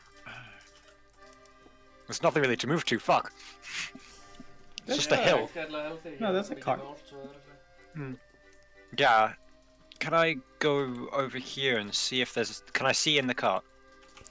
It's closed, but let me see what's up with this card. It's H, card H. There seems to be sounds of children from inside, and then like an adult. As you get closer, it seems like there seems to be some kind of like schoolroom in a way. Or Kelvin's gonna shudder at that and definitely not go inside. Okay. There should be space underneath it. Yeah. Yeah, I was You could thinking that go he underneath might it. go underneath. Does it look like he could hide behind the wheels, like pretty inconspicuously underneath? Yeah. Yeah, definitely. Definitely. So definitely your size as well. Yeah, then he's going to like look about to make sure that nobody's looking around him, you know, like then go crawl under as long as nobody's looking at him. Most inconspicuous. Alright, let's make a dexterity cunning. Stealth. Okay. Stealth. Okay. With cunning. I have many addition in that. Ooh, Oh, damn. 20. Yeah. They're blind. You crawl underneath. When Got a the one is D4 to that looking. as well. Oh yeah. Yeah, true. I added. I think we should I roll it? Yeah. Yeah, for fun. For fun, yeah. Okay. Fuck. 21. At least it's something. Guidance. And you make it behind that wheel, and then you stop and you listen in. It's still a little bit like far away, but Luvert speaks pretty loudly, and soon you kind of mirror in on that and kind of shut out the children voices that are above you. And you Kids. you're there to hear. Holy shit. Oh nee. Did not allow it? Voeten. Really? Jack's fucking There's a sigh coming from the other guy. He goes, I'm afraid not. I don't It must be the Yeah, yeah. what happened last time. I don't know what to do, Luvash. This shipment is important. I need to get in. And the people deserve to have fresh ore for their tools. And I could go in and get, you know, the normal wares then. I know how things are here. You know, I want to try and help out the way I can. Luvash puts a hand on his shoulder, and he goes. Okay, ge mig allt ett små. The thought is what matters, Holtz. Thank you for being here, but we do need those supplies from Vallaki. Let's head into the warmth and Okay. let's see if we can put our heads together. Maybe Aragal will return soon, so Ja. we can get some help in this matter. He's, as you know, he's always better than me in these things. Don't worry about that, Luvash. I prefer your company any day. And they laugh, give each other like some compliments as they like walk past.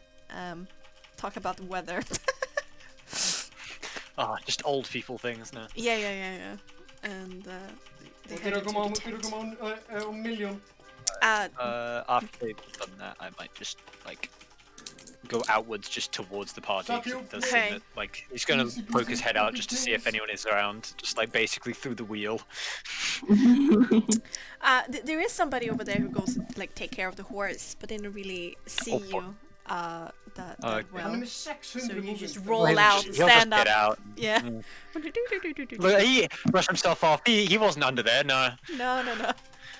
Never. Alright. What does Kelvin say to the party? Du släpper deg ifrån mer. Clearly, someone's not happy. What's going on? I think, like, he's a merchant of sorts. Yeah, and he's trying to get like a shipment of, I think, ores or just supplies around, and well, I don't think they were allowing him in somewhere. Don't know where, but. Jag är på counter jungle. Hmm. You can actually Lucky, maybe? cut away this. Might have been Vallaki, but he also said that, well, see, what's his name again? Fuck, I've forgotten. Holtz. Holtz Or Luvash. said that, yeah, one of them. The tiefling Sorry, guy or the non-tiefling guy? Tiefling guy, yeah. Luvash. Vash. Vash said that he wanted the fucking supplies from Lavaki though, so perhaps he did get them, and that's just another place? I don't know.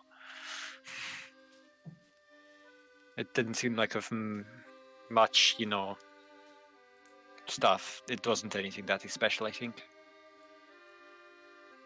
He's going back into Vallaki, probably.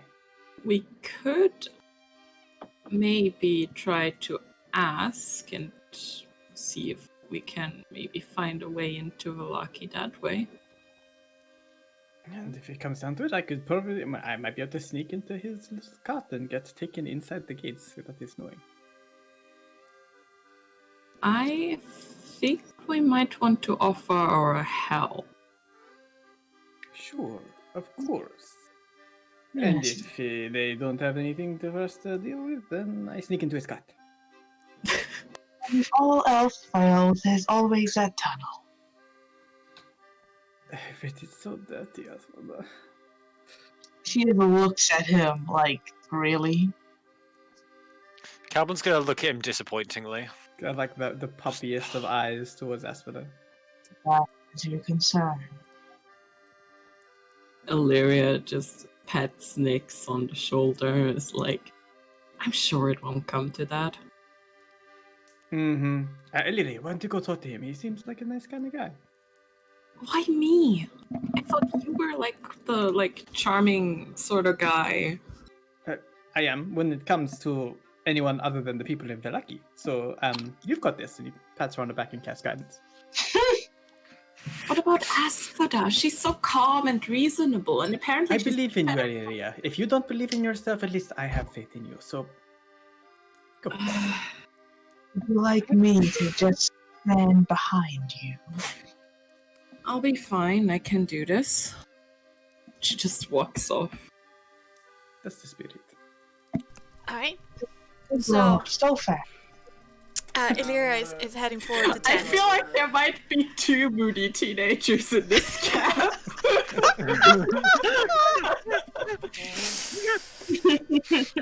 All right. So Asphodel Illyria heads up for the tent. What are you other 3 people gonna do? Are you gonna go and visit Casimir? I'm gonna follow go. Nyx. Oh no. Okay. I'm gonna go try and find Ezzy. Right. Oh, sorry. There you go. All right. Okay. Kelvin, Asphodel? No, Kelvin was gonna follow Asphodel. What are you gonna do? You can still follow yes. Eliria if you want to. Oh, she said she's got it. So Asphodel will trust in her and just listen from far away. She will stand behind the tent flap again. Gonna do that again, huh? We're so inconspicuous, you know? Alright. Whilst Eliria and Asphodel is on the way towards the tent, we are going to go to Essie, who has emerged from this wagon here, chatting with the guy. She looks a little bit ruffled. She's wearing a little bit less clothes. But she has a tankard of wine in her hand, and they're just, leaning against the wagon. This together? I mean, how lewd of a mind do you have? I have no idea. I never really thought about that for Calvin because I don't know. think I mean, need you've been with Nyx, though, right? Yeah, that's Yeah, true. true. This is like Nick's behavior. He knows a thing or two because he's seen a thing or two. I mean, Oh, that's true. Yeah. Things he has seen. So many misaligned buttons. Oh no. hastily put on Uncombed hair. clothes, all that stuff. Yep. Mhm. Like back of the head is all flat. Oh, the horror! The horror! Yeah, but Essie turns towards you guys coming in and says, Kasin, some wine? I'm trying to cut back, at least. She gives you a suspicious look. Oh yeah, it's completely deceptive because he just doesn't want to drink the trash they have here. Yeah. Yeah, she gives you a look but lets it go. Easy peasy. She turns around to Mihai here and says, Mihai, maybe I will go find you tonight again, but this is a little bit awkward, so you take this fine. She gives him like the whole tankard into his arms, turns around and pushes him on his back. But you go now. And he looks around a little bit sheepish at her and like, okay, fine, maybe tonight then. Alright.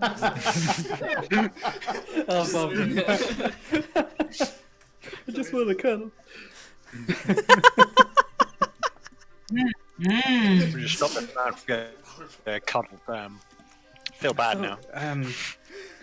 I hope you you learned a little bit about what's going on in this Velaki camp whilst on your back, Izzy.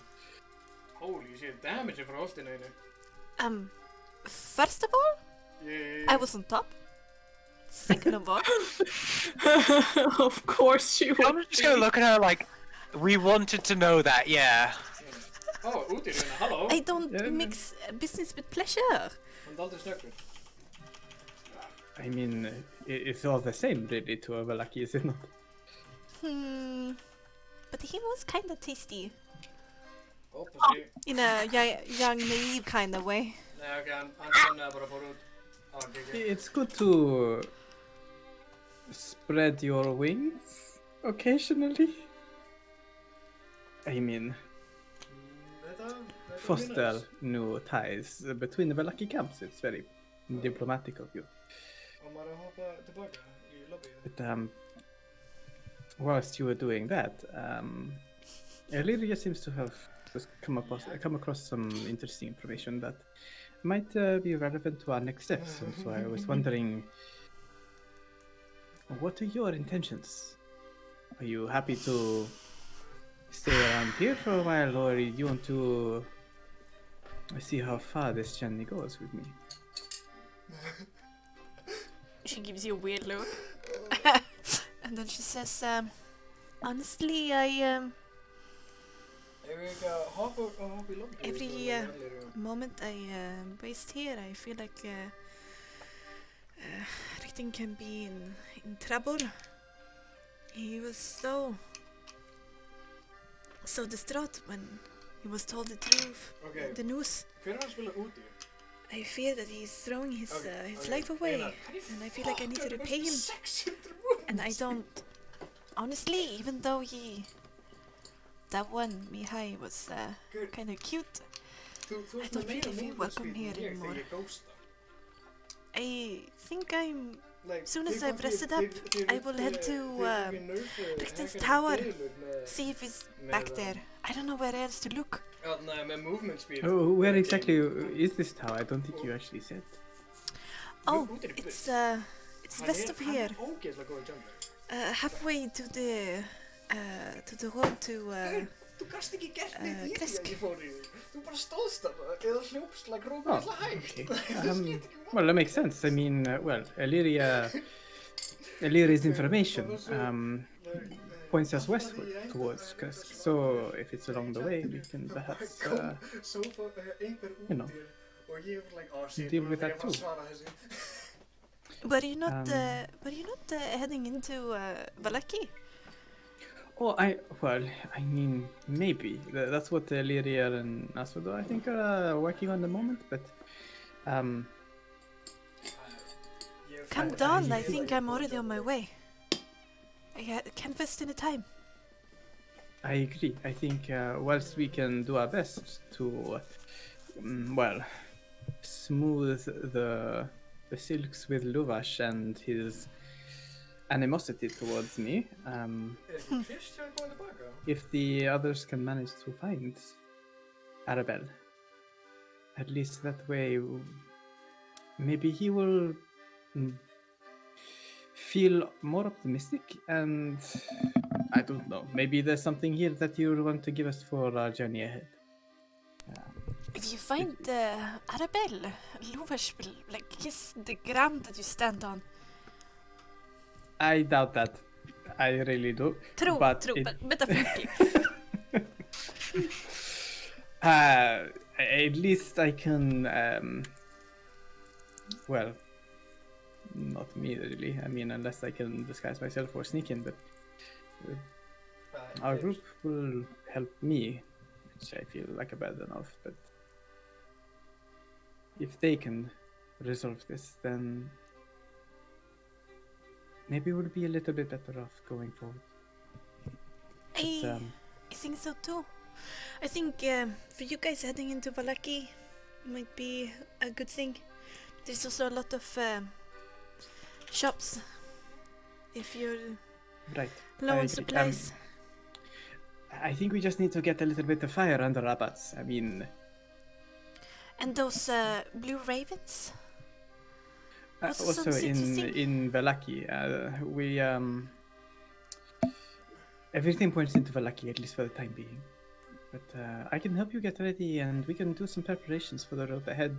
Maybe we can then rustle up some additional rations that may be just lying around. Oh, that would be very helpful. I'm a little bit low in cash right now. I have a little bit of coin, so and I would turn to Calvin and then say, I don't have that much, but I have been keeping it because I honestly don't have much reason to spend this. But he hands him 14 gold pieces. Wow. Calvin's gonna like look it in his hand over you and be like, "Why?" Well, once you get into Velaki, maybe you spot something that I might like. He's gonna do a thumbs up and put it away. Alright. I have 2 silver to my name. You also have 37 day rations, or just rations in the party inventory. So that's quite a lot. Yeah, we do have, but it's more about not rations. In Velaki, he's gonna give the gold to Kelvin to purchase. Maybe see something in a shop or something in Velaki that Nix would want, because Nix is under the current impression that it's a long shot that he'd be able to get in. Right. Gotcha. I mean, if we get it in, Kelvin will just straight up give it back. Like, yeah. But anyway, Ezzy, I agree with you that we should leave in the morning, and I think that the rest of you guys should get going as soon as possible into Valaki. So, Kelvin, go find out what's going on with them. And he's gonna then go fucking look for Esfodon. Alright. Fucking look. That'll be Very after easy. they've done a thing. Alright. Very easy to find. Okay. In the meantime, Eliria and Asuna, you're staying there by the tent. You're looking in and you see this mystery Barovian merchant guy, apparently, and Luvash standing there and talking. What do you want to do? Eliria just sort of like, slowly approaches and is trying to be. Excuse me? If you're busy, I can wait. Alright, Eliria, you don't have vision, that's why you haven't been moving your token around. Yeah. That makes a lot of sense, suddenly. I was gonna bring it up as soon as it became relevant. I was like, why are you not moving your token around? I was thinking like maybe I fucked something up, right? Then was too scared to bring it up because I wanted to make sure that it's not something I fucked up. My gosh. It's okay. Alright, there you go.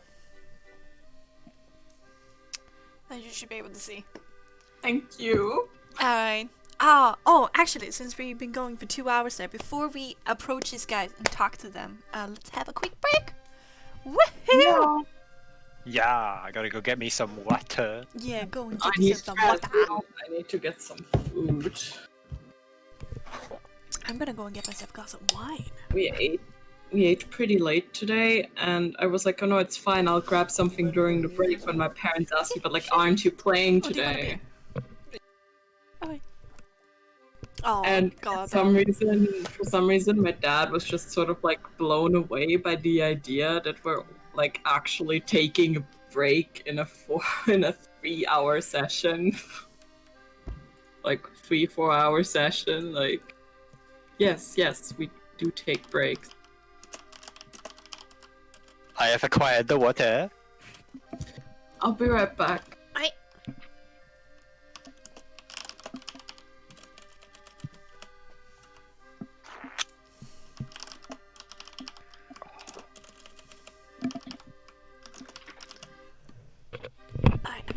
Myself some wine quickly.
Okay, I am here. If anyone will talk, chat. Hello. Hello. Silent Hello. Storm. Thank you so much for being here. I hope you have a great time. I don't know if the life is still here, but I'm also so happy to see you and happy that you can make time out of your schedule to come and be here. We're just having a quick short break. We're gonna be back in like 1 or 2 minutes. The low cards disappeared. There we go. Hello.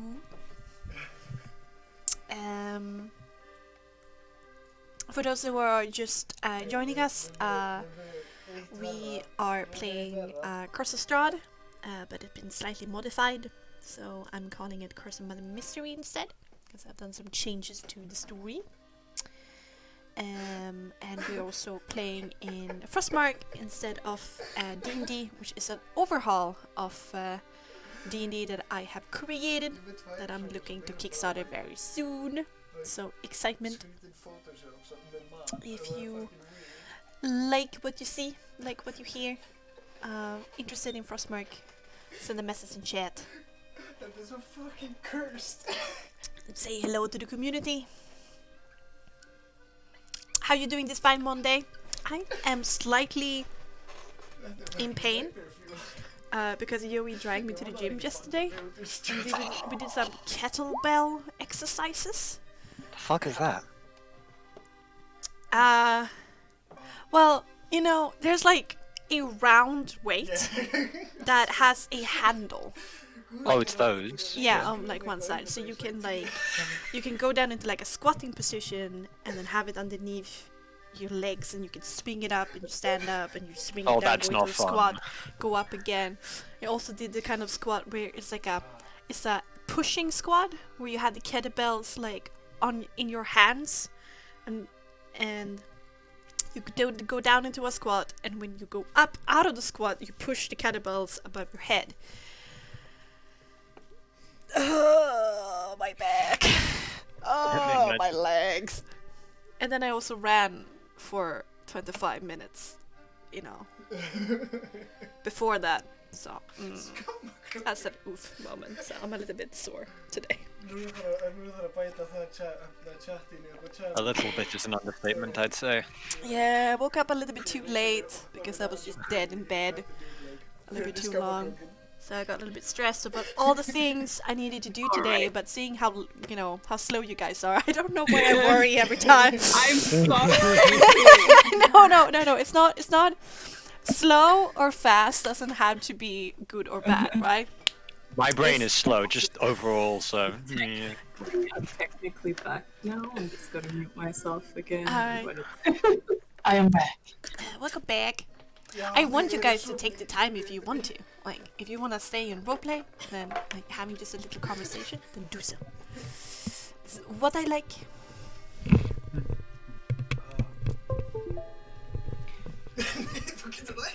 This is for you guys. Anyway. I am also slow of mind? No. Silent is many fast. I hate it when you do that. Silent is many fast. Wait, Eliria. No, Julie. Why are you treating other people differently than yourself? Okay, so Silent can't say those things about himself, but you can. Ooh. Come here. We don't have to have a therapy session on stream, okay? I mean, that's what a D&D session is. I guess. But no. Silent, you're not slow of mind, and Julie, you're not either. Good, we have established that. Is everybody ready? I'm sorry, I can be quite aggressive with love yourself, goddammit! Very Let me be like a bit nice. Let me be a bit wholesome. It's like, Julie, why don't you love yourself?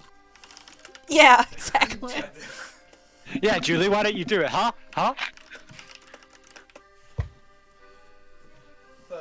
farlega því það var svo mikið af fólki að byrja að spyrja Stefán af hverju ég var að posta klámi.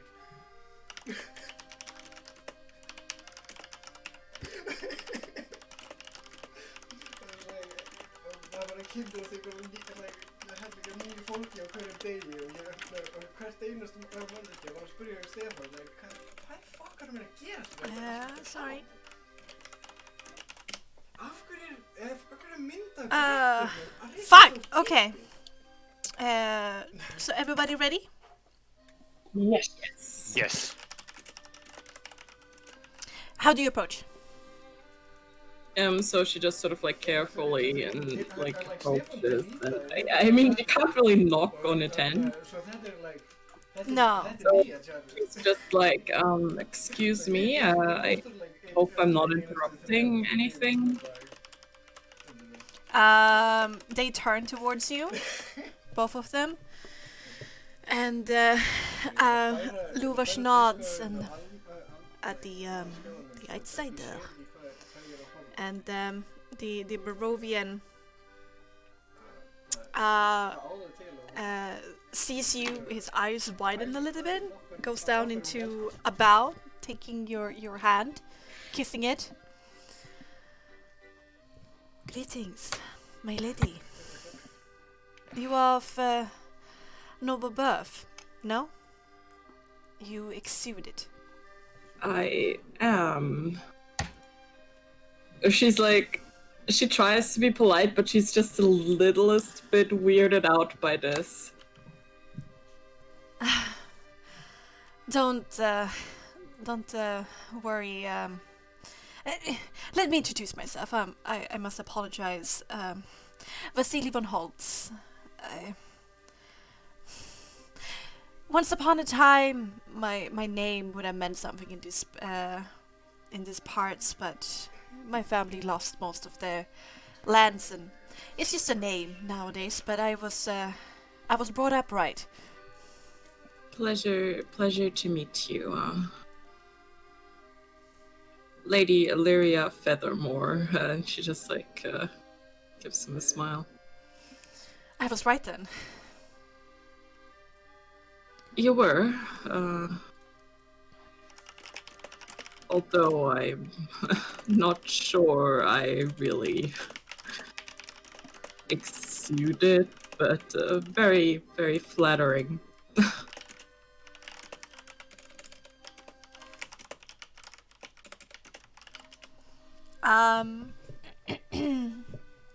He nods and says, no, not at all. I hope your family has done better than mine. I mean, it's not like titles mean that much anymore anyway in the Protectorate. Oh, not really. Well, I don't see that titles inherently have value to them, but people look up to you when you have an old family name. And I guess. guess you want to live up to that. I gave up on that a while ago.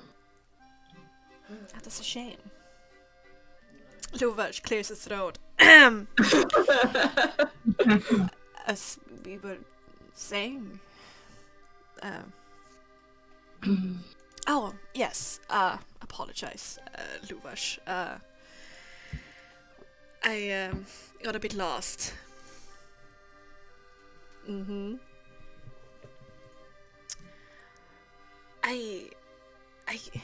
Well, Luvash, maybe an outsider perspective can help shed some light. I mean, until we're still waiting for Aragol, anyway. I don't see any harm in it. I mean, it is not a secret. Well, you are free to do whatever you want, of course, Holtz. Thank you, Luvash.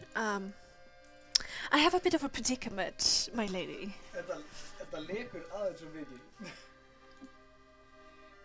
I messed up. You do? Yes. I messed up. Last time, I feel like I should scroll back a little bit. I'm from Kresk. I own a small mine. I sent my ore to, well, not anymore, to Barovia. Sadly enough. But, you know, traveling between Vallaki and the small villages and also to Kresk, of course.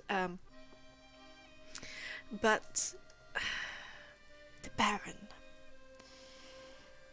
Vargas Valakovich, he's a figure. He confiscate all iron of a certain quality for his own use, fearing that it will be used against him by being turned into weapons.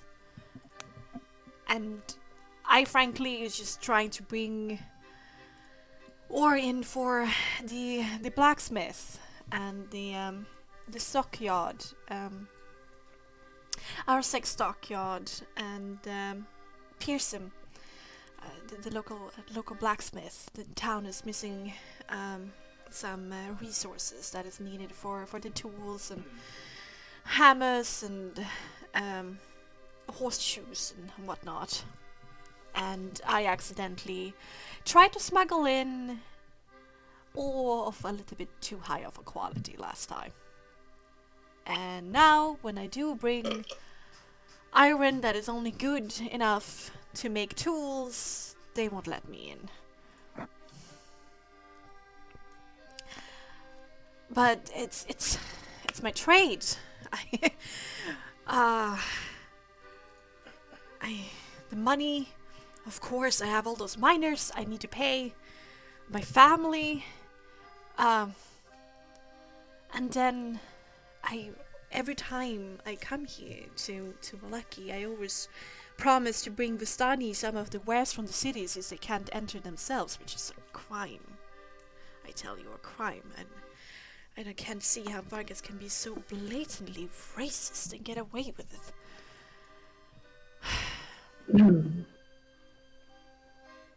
Sadly, that seems to be a theme in Barovia. Do you have any idea of how to get me and my iron into there so I can haggle with Arasek and Gilly and Lottie and Jonvik? Well, Losing money as you speak. we are still, we're still sort of trying to figure out to find a way to get all of us into Vallaki, which for some of us proves more of a problem than for others, at least as far as we know. So you are also... Oh, well, it's the biggest town, so I can see that. But you would have no problem going through the gates if you're willing to give up your weapon. I have to decide. Whoa, but then exquisite rapier. We were hoping to be able to bring one of our companions, who happens to be a Vistani. Oh, I see. I'm very sorry of why my kinsmen behave this way. I'm not sure I can think of a way to aid you right now, but we can certainly talk about it.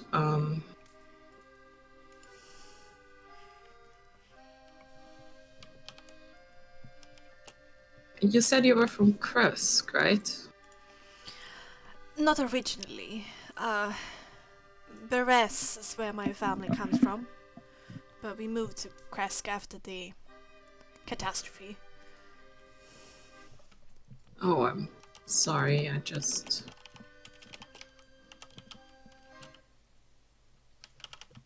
I might want to go there eventually.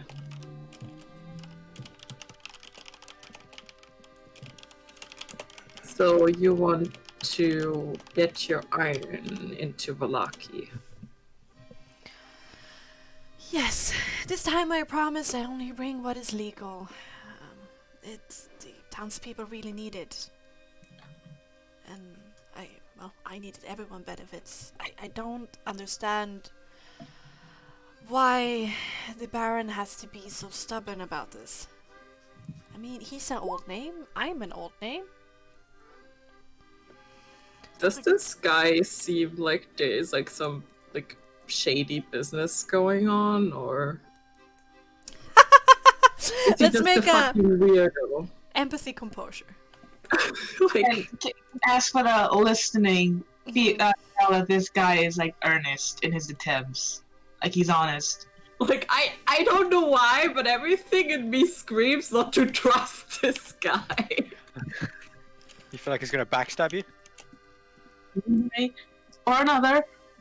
Maybe. All right. Well, make your roll.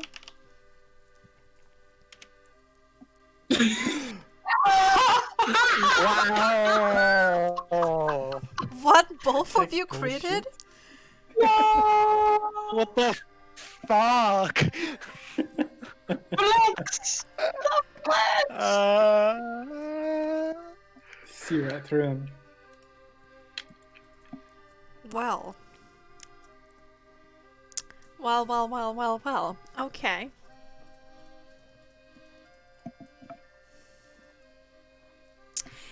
Eliria.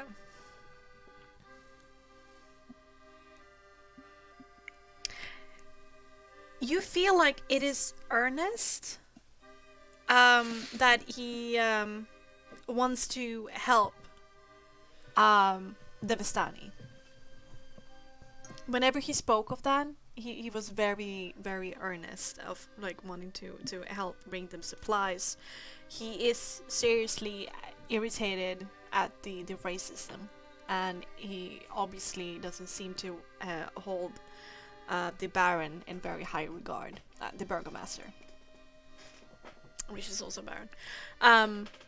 But the way that he speaks about money and how much he cares about money and how much he needs it, he does not.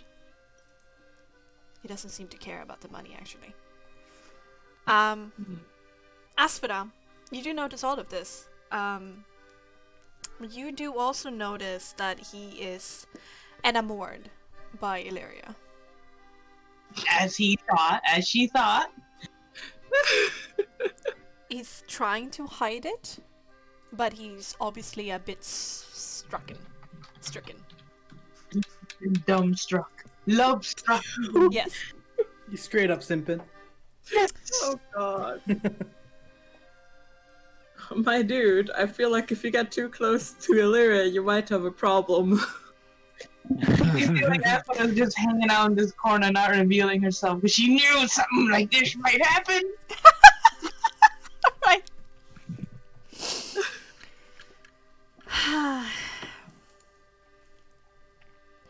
They grow up so fast. The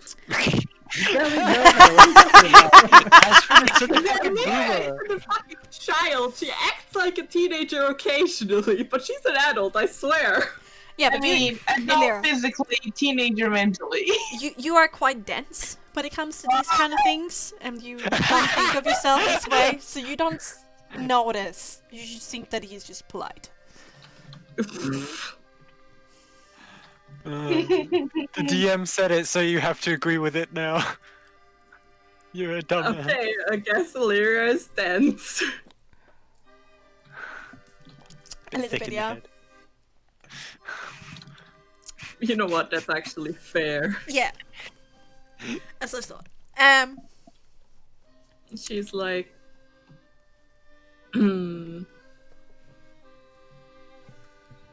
I'm sure we can figure out a way to solve this situation.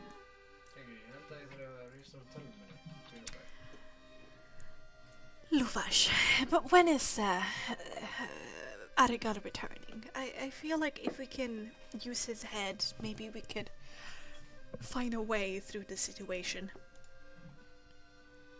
I do think he's going to return in an hour or two. He's been out searching for my Arabelle most of the day with some hunters and some of them wood elves. They're good trackers.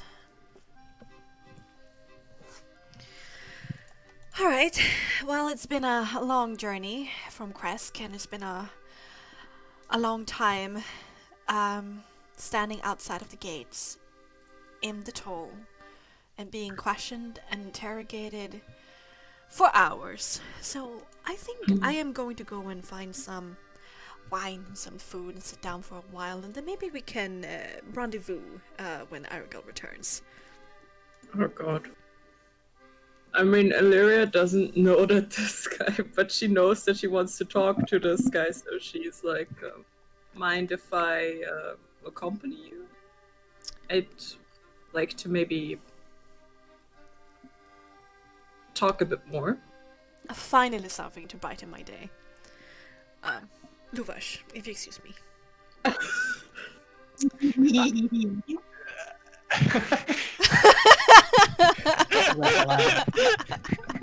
And Eliria is just like, I need more information, and maybe he knows about this pool, and he's just like, oh yeah, the lady wants to spend time with me. I'm guiding somewhere. Well, you also do know that this can also just be like standard noble talk. You do know how nobles wrap everything into a decadent amount of politeness, but they might actually mean something else. Yeah, she does, and it makes her want to throw up, to be honest. Luvar says, by all means, we don't have the best wine, but it should still be something. Well, at least I've heard that you guys still have more wine than the Valakis. That's still something. Alright. There's already like a tiefling like ready with another like little picnic that's been set up. A goblet of wine, some not purple mash, but dragon crush, and some fresh fruit, bread, and a little bit of honey. As Eliria like steps out, does she like take a glance at Asphoda at all? She does, but mostly she does it because she's like, I can talk to people, I can socialize. Okay. This is gonna get the wrong way of socializing. And when Eliria like shoots her in the face, and making sure that man's back is turned, you see on Asphoda's face, like on her lips, a crooked like smile. Like Eliria sees this, and she just sort of like gives you this like very like triumphant look of like, I did it. I can't talk to people. No, and just to put salt on the wound, Asphoda takes like one like talon, kind of like one claw, and points it at the man with his back turned. Mm-hmm. Make a heart with her hands, and then point at Eliria. Eliria just looks at you very confused. Kelvin's just arrived and he's like, huh? What's it? Asphoda will crane her neck downwards, and kind of whisper in his ear. But covering her mouth so Eliria can't read her lips, and just says, "That man over there is fancying Eliria, and she is quite dense to notice." Kelvin just like nods his head up and down, just like, yeah, alright. He's already seen fucking Esmeralda and the other, so he's not surprised. So how did the others, or how are they faring now? Pretty good, yeah. I was wondering what the hell we're gonna do, because We need to get into fucking whatever it's called. Yes. I believe Eliria is having a chat with that fellow there. Might be our way in. From the sounds of it, something's happening in Malaki that's causing them to be more strict in passage. Ah, so that must be the place then. Yes. That one over So there. I'm guessing it's gonna be like we help them, they help us, and gonna get it done. Yes, in a sense, yes. Alright. Guess I don't have to do anything then. He seems pretty happy that. Yeah, quite happy. And as for that, is gonna inspect this barrel over here. Is this a sturdy barrel? It's The sturdy bar. It's an empty wine barrel. Is it sturdy enough for her to sit on it? For a while. You're just on Okay. the back of an ass. She's just gonna like sit on the ground here, like cross-legged, but also having some kind of putting her elbow on her lap and leaning her chin against the palm of her hand, looking at Eliria and the dude. Kelvin's gonna sit on the barrel. Yeah, like actually there's a bit of a curve. Yeah! Hiding in bushes. Yeah, I know. Yeah. Actually, is Kelvin taller than her now, even though she's sitting in the ground and he's in the barrel? Yeah, you're actually about eye height now. Wow. Maybe a little bit taller is Kelvin. Yeah. Kelvin feels happy and smug. Yeah, if she's slouching, yeah, Kelvin is definitely taller. All right. Holtz leans over and fills Eliria pitcher. Fills from the pitcher a tankard. just get my picture to Eliria. No, not a whole pitcher. I'm sorry. Challenge. I'm also drinking wine. Don't worry. Chuck. And once he do this, he leans over a little bit and half whispers and says, "I do think that we have a bit of an audience. Should I be worried?" They do tend to be very nosy. But protecting their friends sounds like admirable features. So I don't mind. I'm not sure they're protecting me as much as mocking me occasionally as she looks over to us, but I'm just gonna post an image of what it's just this image. Huh? What did you say last? Right here. I just posted it. Oh, okay. Go on. Oh.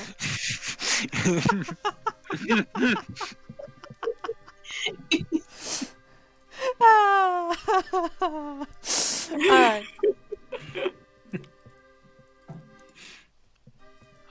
He helps to like fill your plate with fruit, some bread. He pours some honey on the side, like sets your plate for you, and then gives it to you. thank you. I'm not sure what your preferences are, but I give you a little bit of everything. I hope that is acceptable. It's alright, really.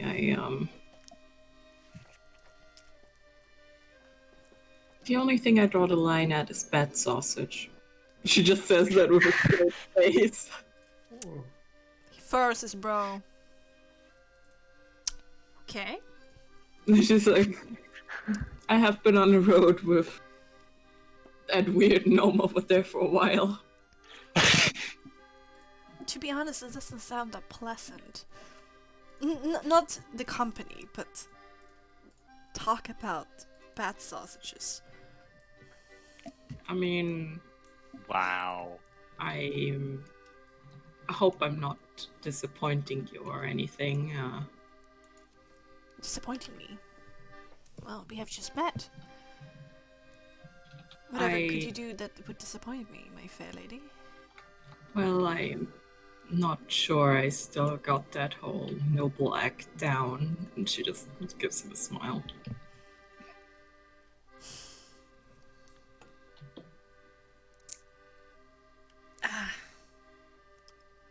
It's so easy to twist nobility. It's all about having noble intentions, is it not? So. I'm sorry. I know why you're laughing. It's very funny. That can be taken so out of Yeah, I think that's the intent. Okay. Composure. She's like,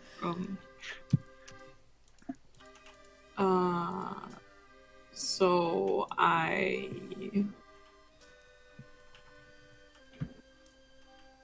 did notice that, I don't know, maybe you would want to go somewhere a bit more private. She's still just start right there.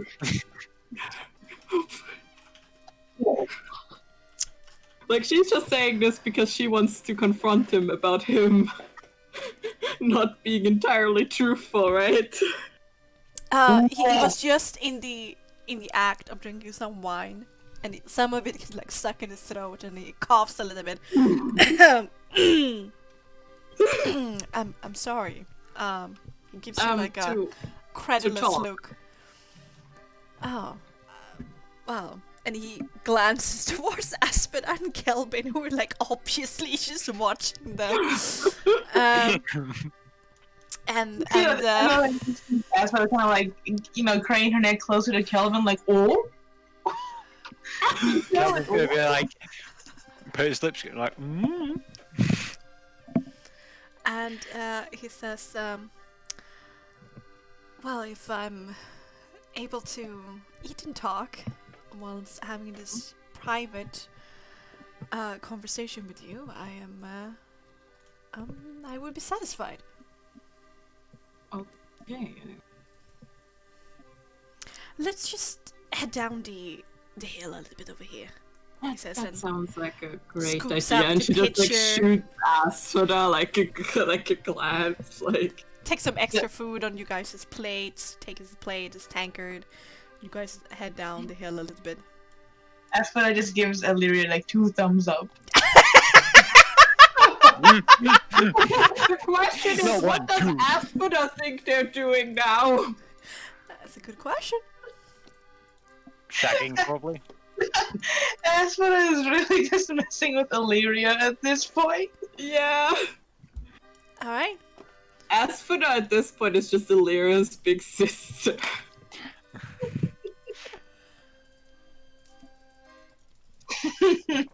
Sits down, drink some more wine, eat a little bit more. Do not pressure you, like, in any way of, like, starting conversation immediately. Like, enjoy some peace and quiet. Yeah. So Eliria doesn't want to, like, immediately, like, confront him. It's like... So... I know you genuinely want to help the Vistani. I do. But I don't see how you cared about money that much. He looks up at you a little bit surprised and says, with a soft tone, "You noticed that?" I did.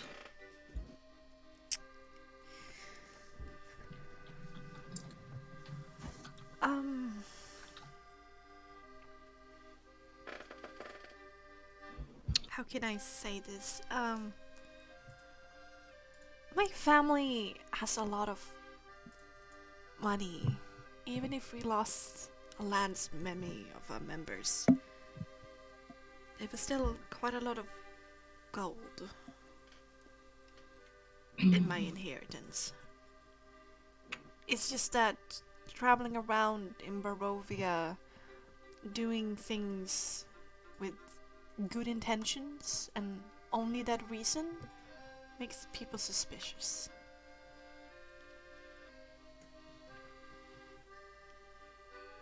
My miners have already been paid. And Coming You're here telling- and saying that I'm just doing this for the out of the goodness of my heart makes people suspicious. well, both of those sound pretty suspicious to me. Really? Oh. Um. What can I do to convince you? I don't know. I mean, I'm more than willing to help you if you're genuinely trying to make this a better place.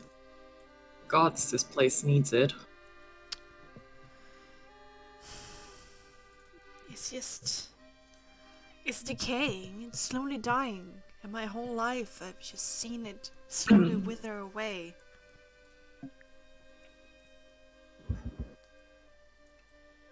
Yeah, I'm trying right now to improve the relationship between the Vistani and the settlements of Barovia because the Gleaming Lord knows we need it. Does Eliria believe him this whole good out of the goodness of his heart thing? Let's do another empathy composure. There we go.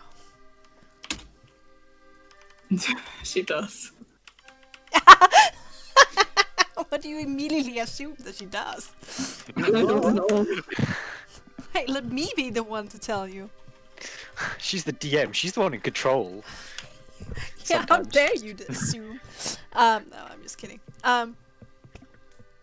No, you do believe. You do believe he speaks earnestly. You don't find any inflections or weird body language or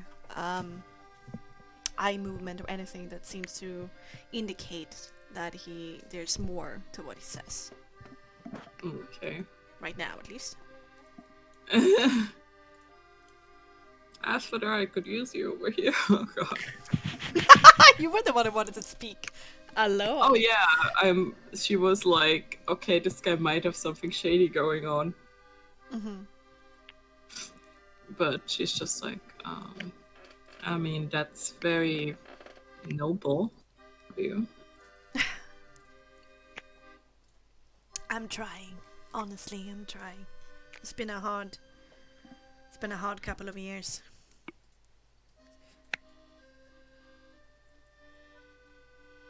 Can I ask you something about Kresk? Go ahead. So,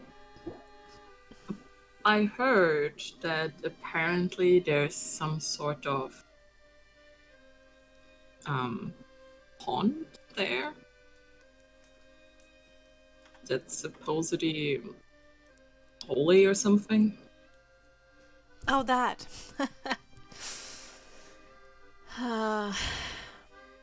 The Gleaming Lord might have lived in Kresk once upon a time, but I don't think that Kresk is in any way holy anymore. Curse have tainted it quite thoroughly. The monastery is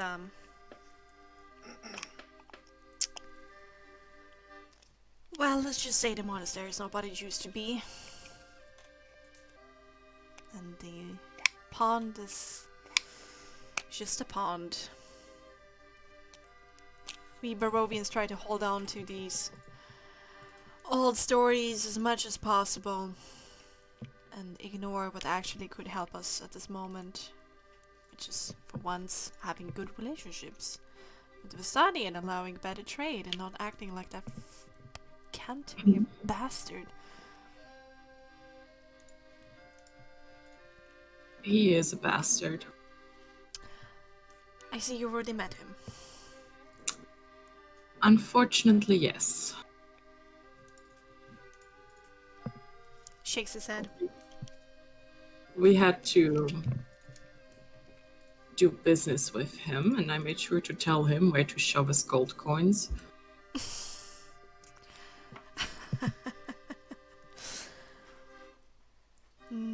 Brilliant.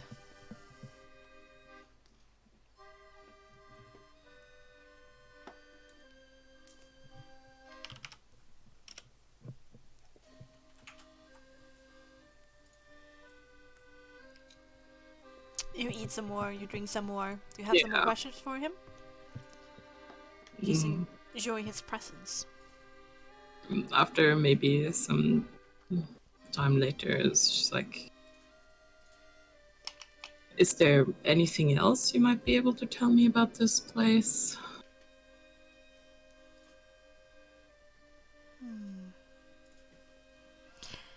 If it is your goal to head into Vallaki, and you do find yourself on the streets of Vallaki, and I'm unable to be then escort you, if that is what you please.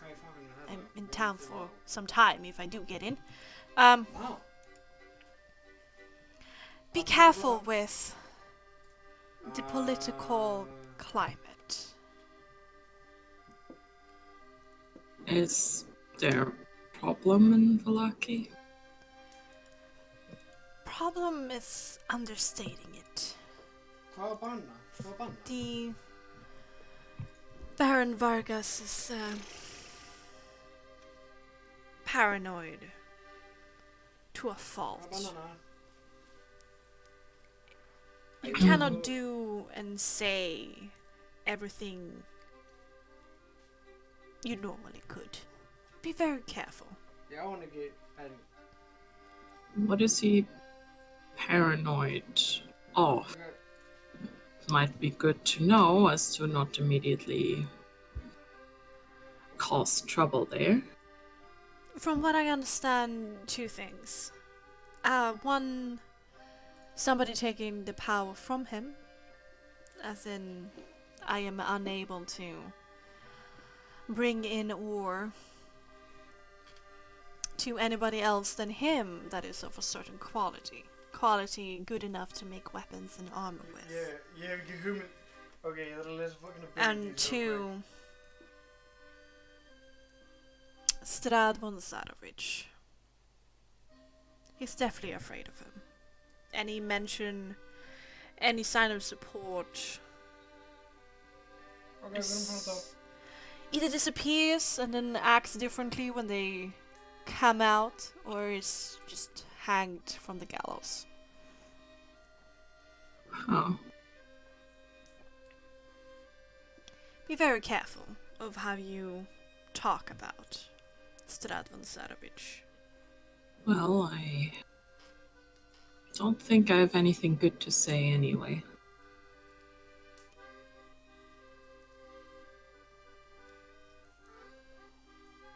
He's a complicated man. Is he? Yes. Have you met him before?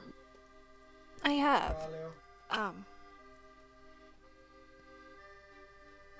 He's prone to emotional outbursts that he later regrets.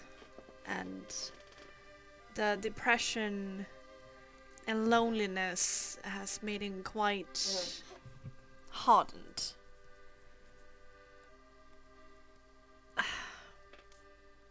Beres was indeed swallowed by a tide wave, but the survivors were picked up by Strahd, and he helped them relocate. And if it wasn't for him, I wouldn't have my home in Kresk or my mining operation.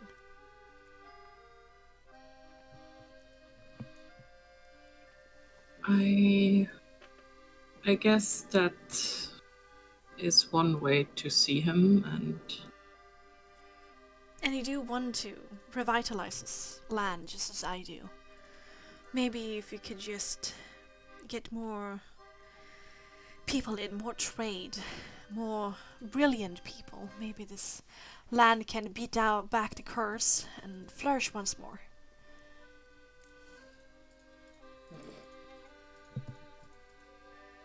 I'm sure it will one day.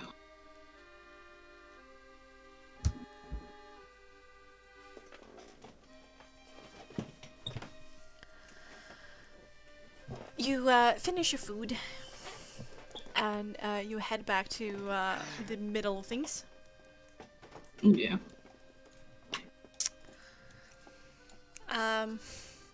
He declares loudly to Asphodel and Kelvin, I return Lady Eliria to your custody. As you can see, she's been well taken care of. Do not Thank worry. you for your concern. Oh, that was never my concern, that you would never bring her back safe. Or that you would harm her. Not at all. I'm happy that my intentions are made so clear to you. Oh, you Eliria have. looks incredibly and very obviously confused. Yes, your intentions were very clear. Är det jävla Very clear. Det är alltid man väljer otyg. All right. Like, Atle väljer fara otyg. I'm going to go and make sure that my horse is taken well care of. Until later. Wait here. When he walks by, Aha! Mhm. when he walks by, Asphodel will only say like very quickly, in a hushed tone so that Eliria doesn't hear. So you fancy her? He stops, looks over towards you, and says, forever. And carries on. What? You just see like that's what like talking to her, so just like, oh my. That's kind of a weird thing to say.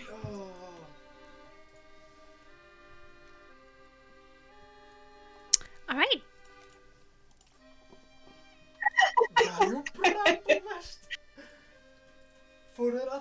Eliria will basically go to you guys and relay what she just learned about Velaki And Kresk. and Kresk. I mean, she didn't really do much other than confirm that that is apparently a thing. And what does the Asphodel and Kelvin say?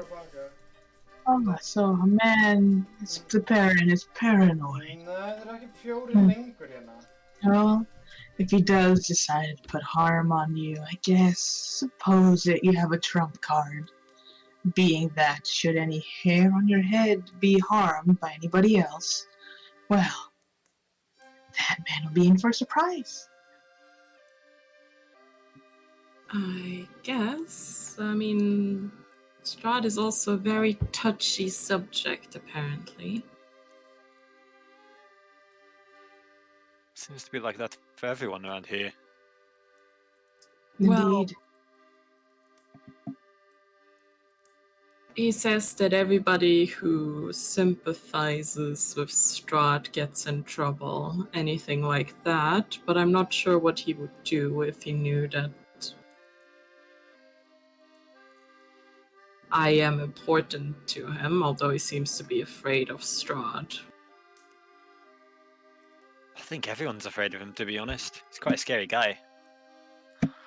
Well, you tell me. I just did.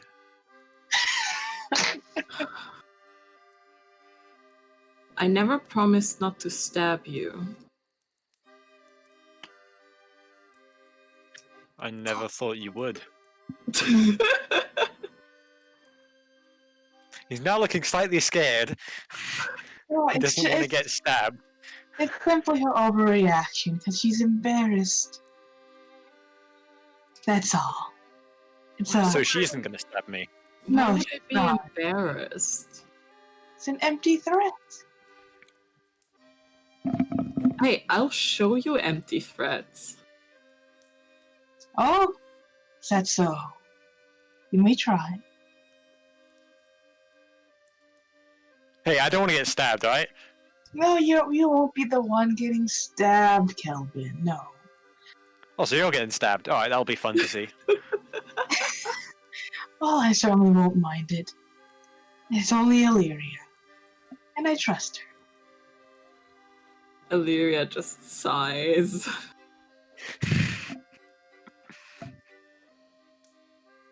You know, like a very slight smuggish look is on Aspada's face. So Illyria just sort of looks to Aspida and is like, so what was all of this about anyway? Nothing. Nothing in particular that, well, you'd notice. What are you on about? You're a bit thick. Yes. In the lands up north, where I've come from, Do you What? have gateway? Okay, sorry. one dragonborn has discovered that frozen milk, when beaten enough, makes a very splendid cold and sweet treat. It's a very thick treat, and you are thicker and denser than that, which I find very charming. I'm sorry, did you just call me dense? Like a milkshake, yes.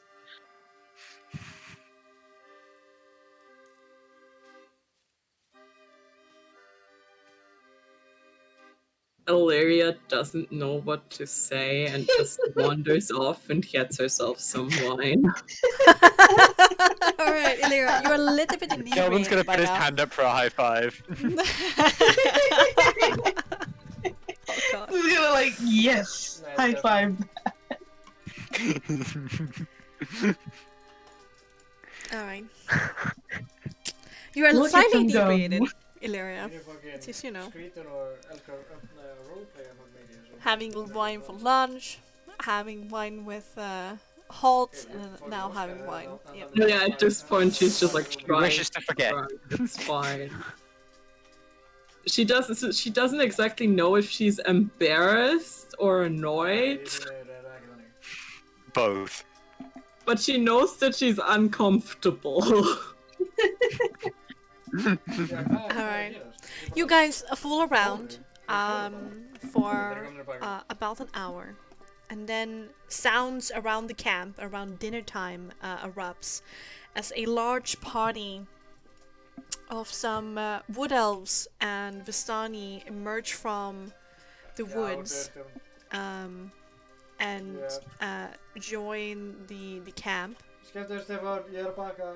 As soon as these sounds are heard, Luvash rushes out and basically meets his brother halfway. And they have like a hushed conversation of like, did you find anything? And Aragal puts a hand on his shoulder and says, and shakes his head.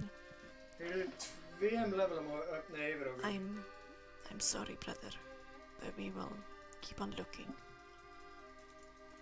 And Luvash hangs his head a little bit low and says, Það er ágætlega jákvæmt að segja það satt.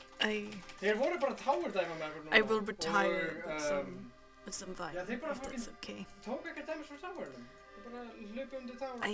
I get it. I will take over duties, don't worry. You go and rest. Það er ógeðslega skrítið að maður Luvash getur ekki láta nods fucking dashið. and, Like, maður getur ekki klikkað bara. Maður Heads bara off klikka á into það. his wagon, which is actually this one.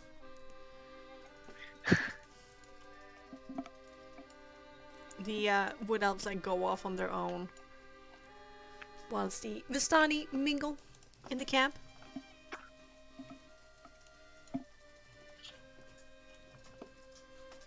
upon hearing Nej. the return of Argal,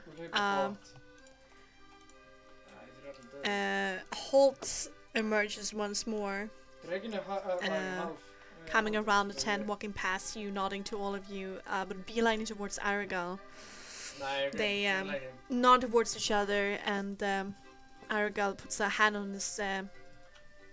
his arm, and they go off down the hill to have what seems to be a private conversation. Holy shit, kan ni leva ju? What? Hallå?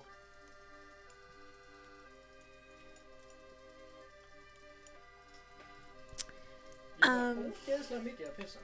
The Vistani who come back seem all like tired. I mean, the signs of like the woods are upon them. Some leaves, mud, things like that, and they come in looking a little bit depressed as they haven't been able to find Arabelle, and they seek the cup and seek Keat and seek their wagons quickly. Holy shit, they fucking... Holy shit, because they fucking bursted med nerrat. What the fuck? Essie, by dinner time, joins up with you guys and says, well, I've said hello to all of my old friends. They might have a bit of a date later tonight, so maybe you won't see me. I'm heading off around dawn to try and find you know who. So, if we don't see each other again, well, I just want to say good luck. Við þurfum tank shred be careful. Items bara til að svo drepa, like, shred the tanks. You too. I want to go and raffle my brother's feathers as much as I can before I'm heading off again. Do you know where you're gone? That was... No idea. That was Pity, right? No, Pity is not not related Pity. to Essie. Sometimes Essie refers to Nyx as brother, but it's... Oh, it's Nyx. cousin. Okay, that's Nyx. I was like confused for a moment. Like, wait. Okay. Yeah, Astrid will just like shake their head. No, I haven't seen him since I parted ways. Thought he was, well, with, Kelvin here. Yeah, but the last time I saw him was the same time I saw Ezzy last year.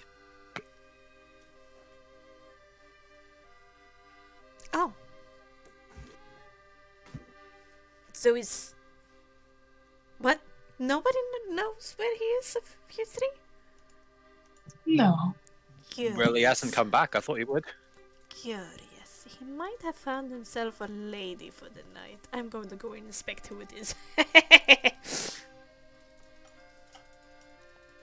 You start like searching I'd not be around. surprised.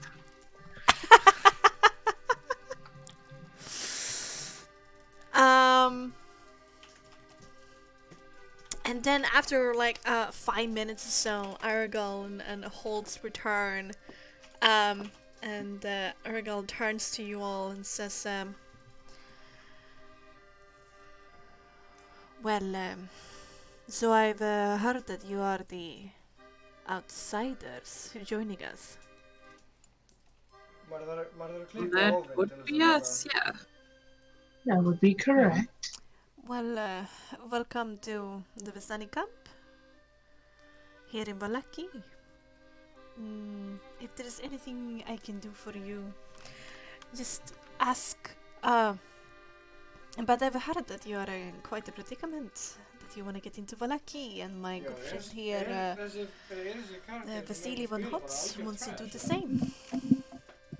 Well, some of us shouldn't have a problem, but... Hey, but you wanna bring your Vistani friend Nyx with you, is it not true? It would be nice, yeah. Mm-hmm. He's actually pretty useful to have around. Surprisingly, yeah. And I've heard that he's taking it up as a little bit of his duty to do so. So, let's see if we can solve this. Holtz takes a step forward and says, I did overhear from the guards that the Valaki is almost out of wine, and the Blue Water Inn is in desperate need of wine, and I do know that you could spare at least a barrel or two for our plight. Are you suggesting we put Nix in a barrel of wine? No. Fit. I'm talking about bribing them. Ah, I see. Argal caresses his shin, like you know, he has a beard, and says to himself, "That would be quite hard on us, Vistani, as everything is run quite dry. We're on our last bit of wine here, but if it's so important for the future of the Vistani getting those supplies, as you said, I am willing to part with them for a price, and then maybe we could apply some pressure. You know, Arabelle is still missing. Oh, yes. Maybe we could also say that Nix is an official investigator from the Vistani, just making sure that Arabelle is not within the walls. And this is a requirement for the peace between the Vistani and the Barovians. And maybe I can put some extra coin into Varka's hands if we're able to bring him to the gates to negotiate this with us.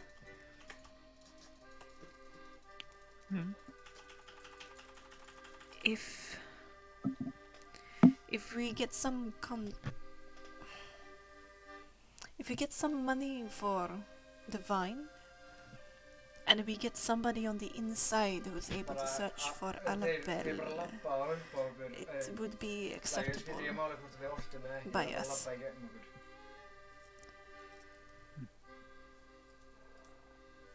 My lord. Yes.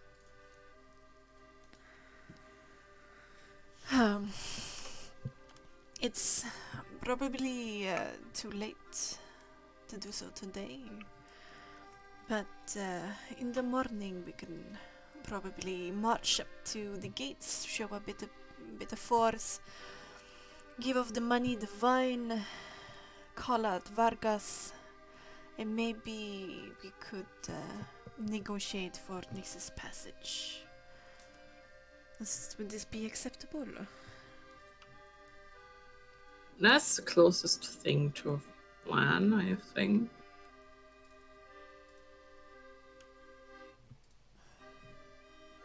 Better than dressing Nix up as a sheep. As a sheep? We had that as an idea? Yes, we did. I would like to see that. I wasn't told. Well, it was an idea that certain lit people, understandably, didn't want to go through. So I've never really mentioned again. I mean, I'd like to do that. That would be funny.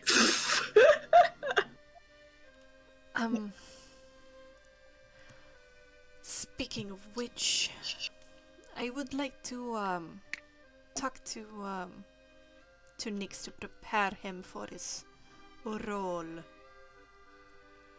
Do you know where I can find him? If you find Ezzy, you find Mix. Probably in somebody's bed, I don't know. Wow. And with that, Essie is around searching for Nix, and Argal is out searching for Essie and in proxy, Nyx holds nods to the party and heads into the tent to talk with some Vistani inside of there. And I think with that, we are done for tonight's episode. Of course, another mystery. Dun, dun, dun.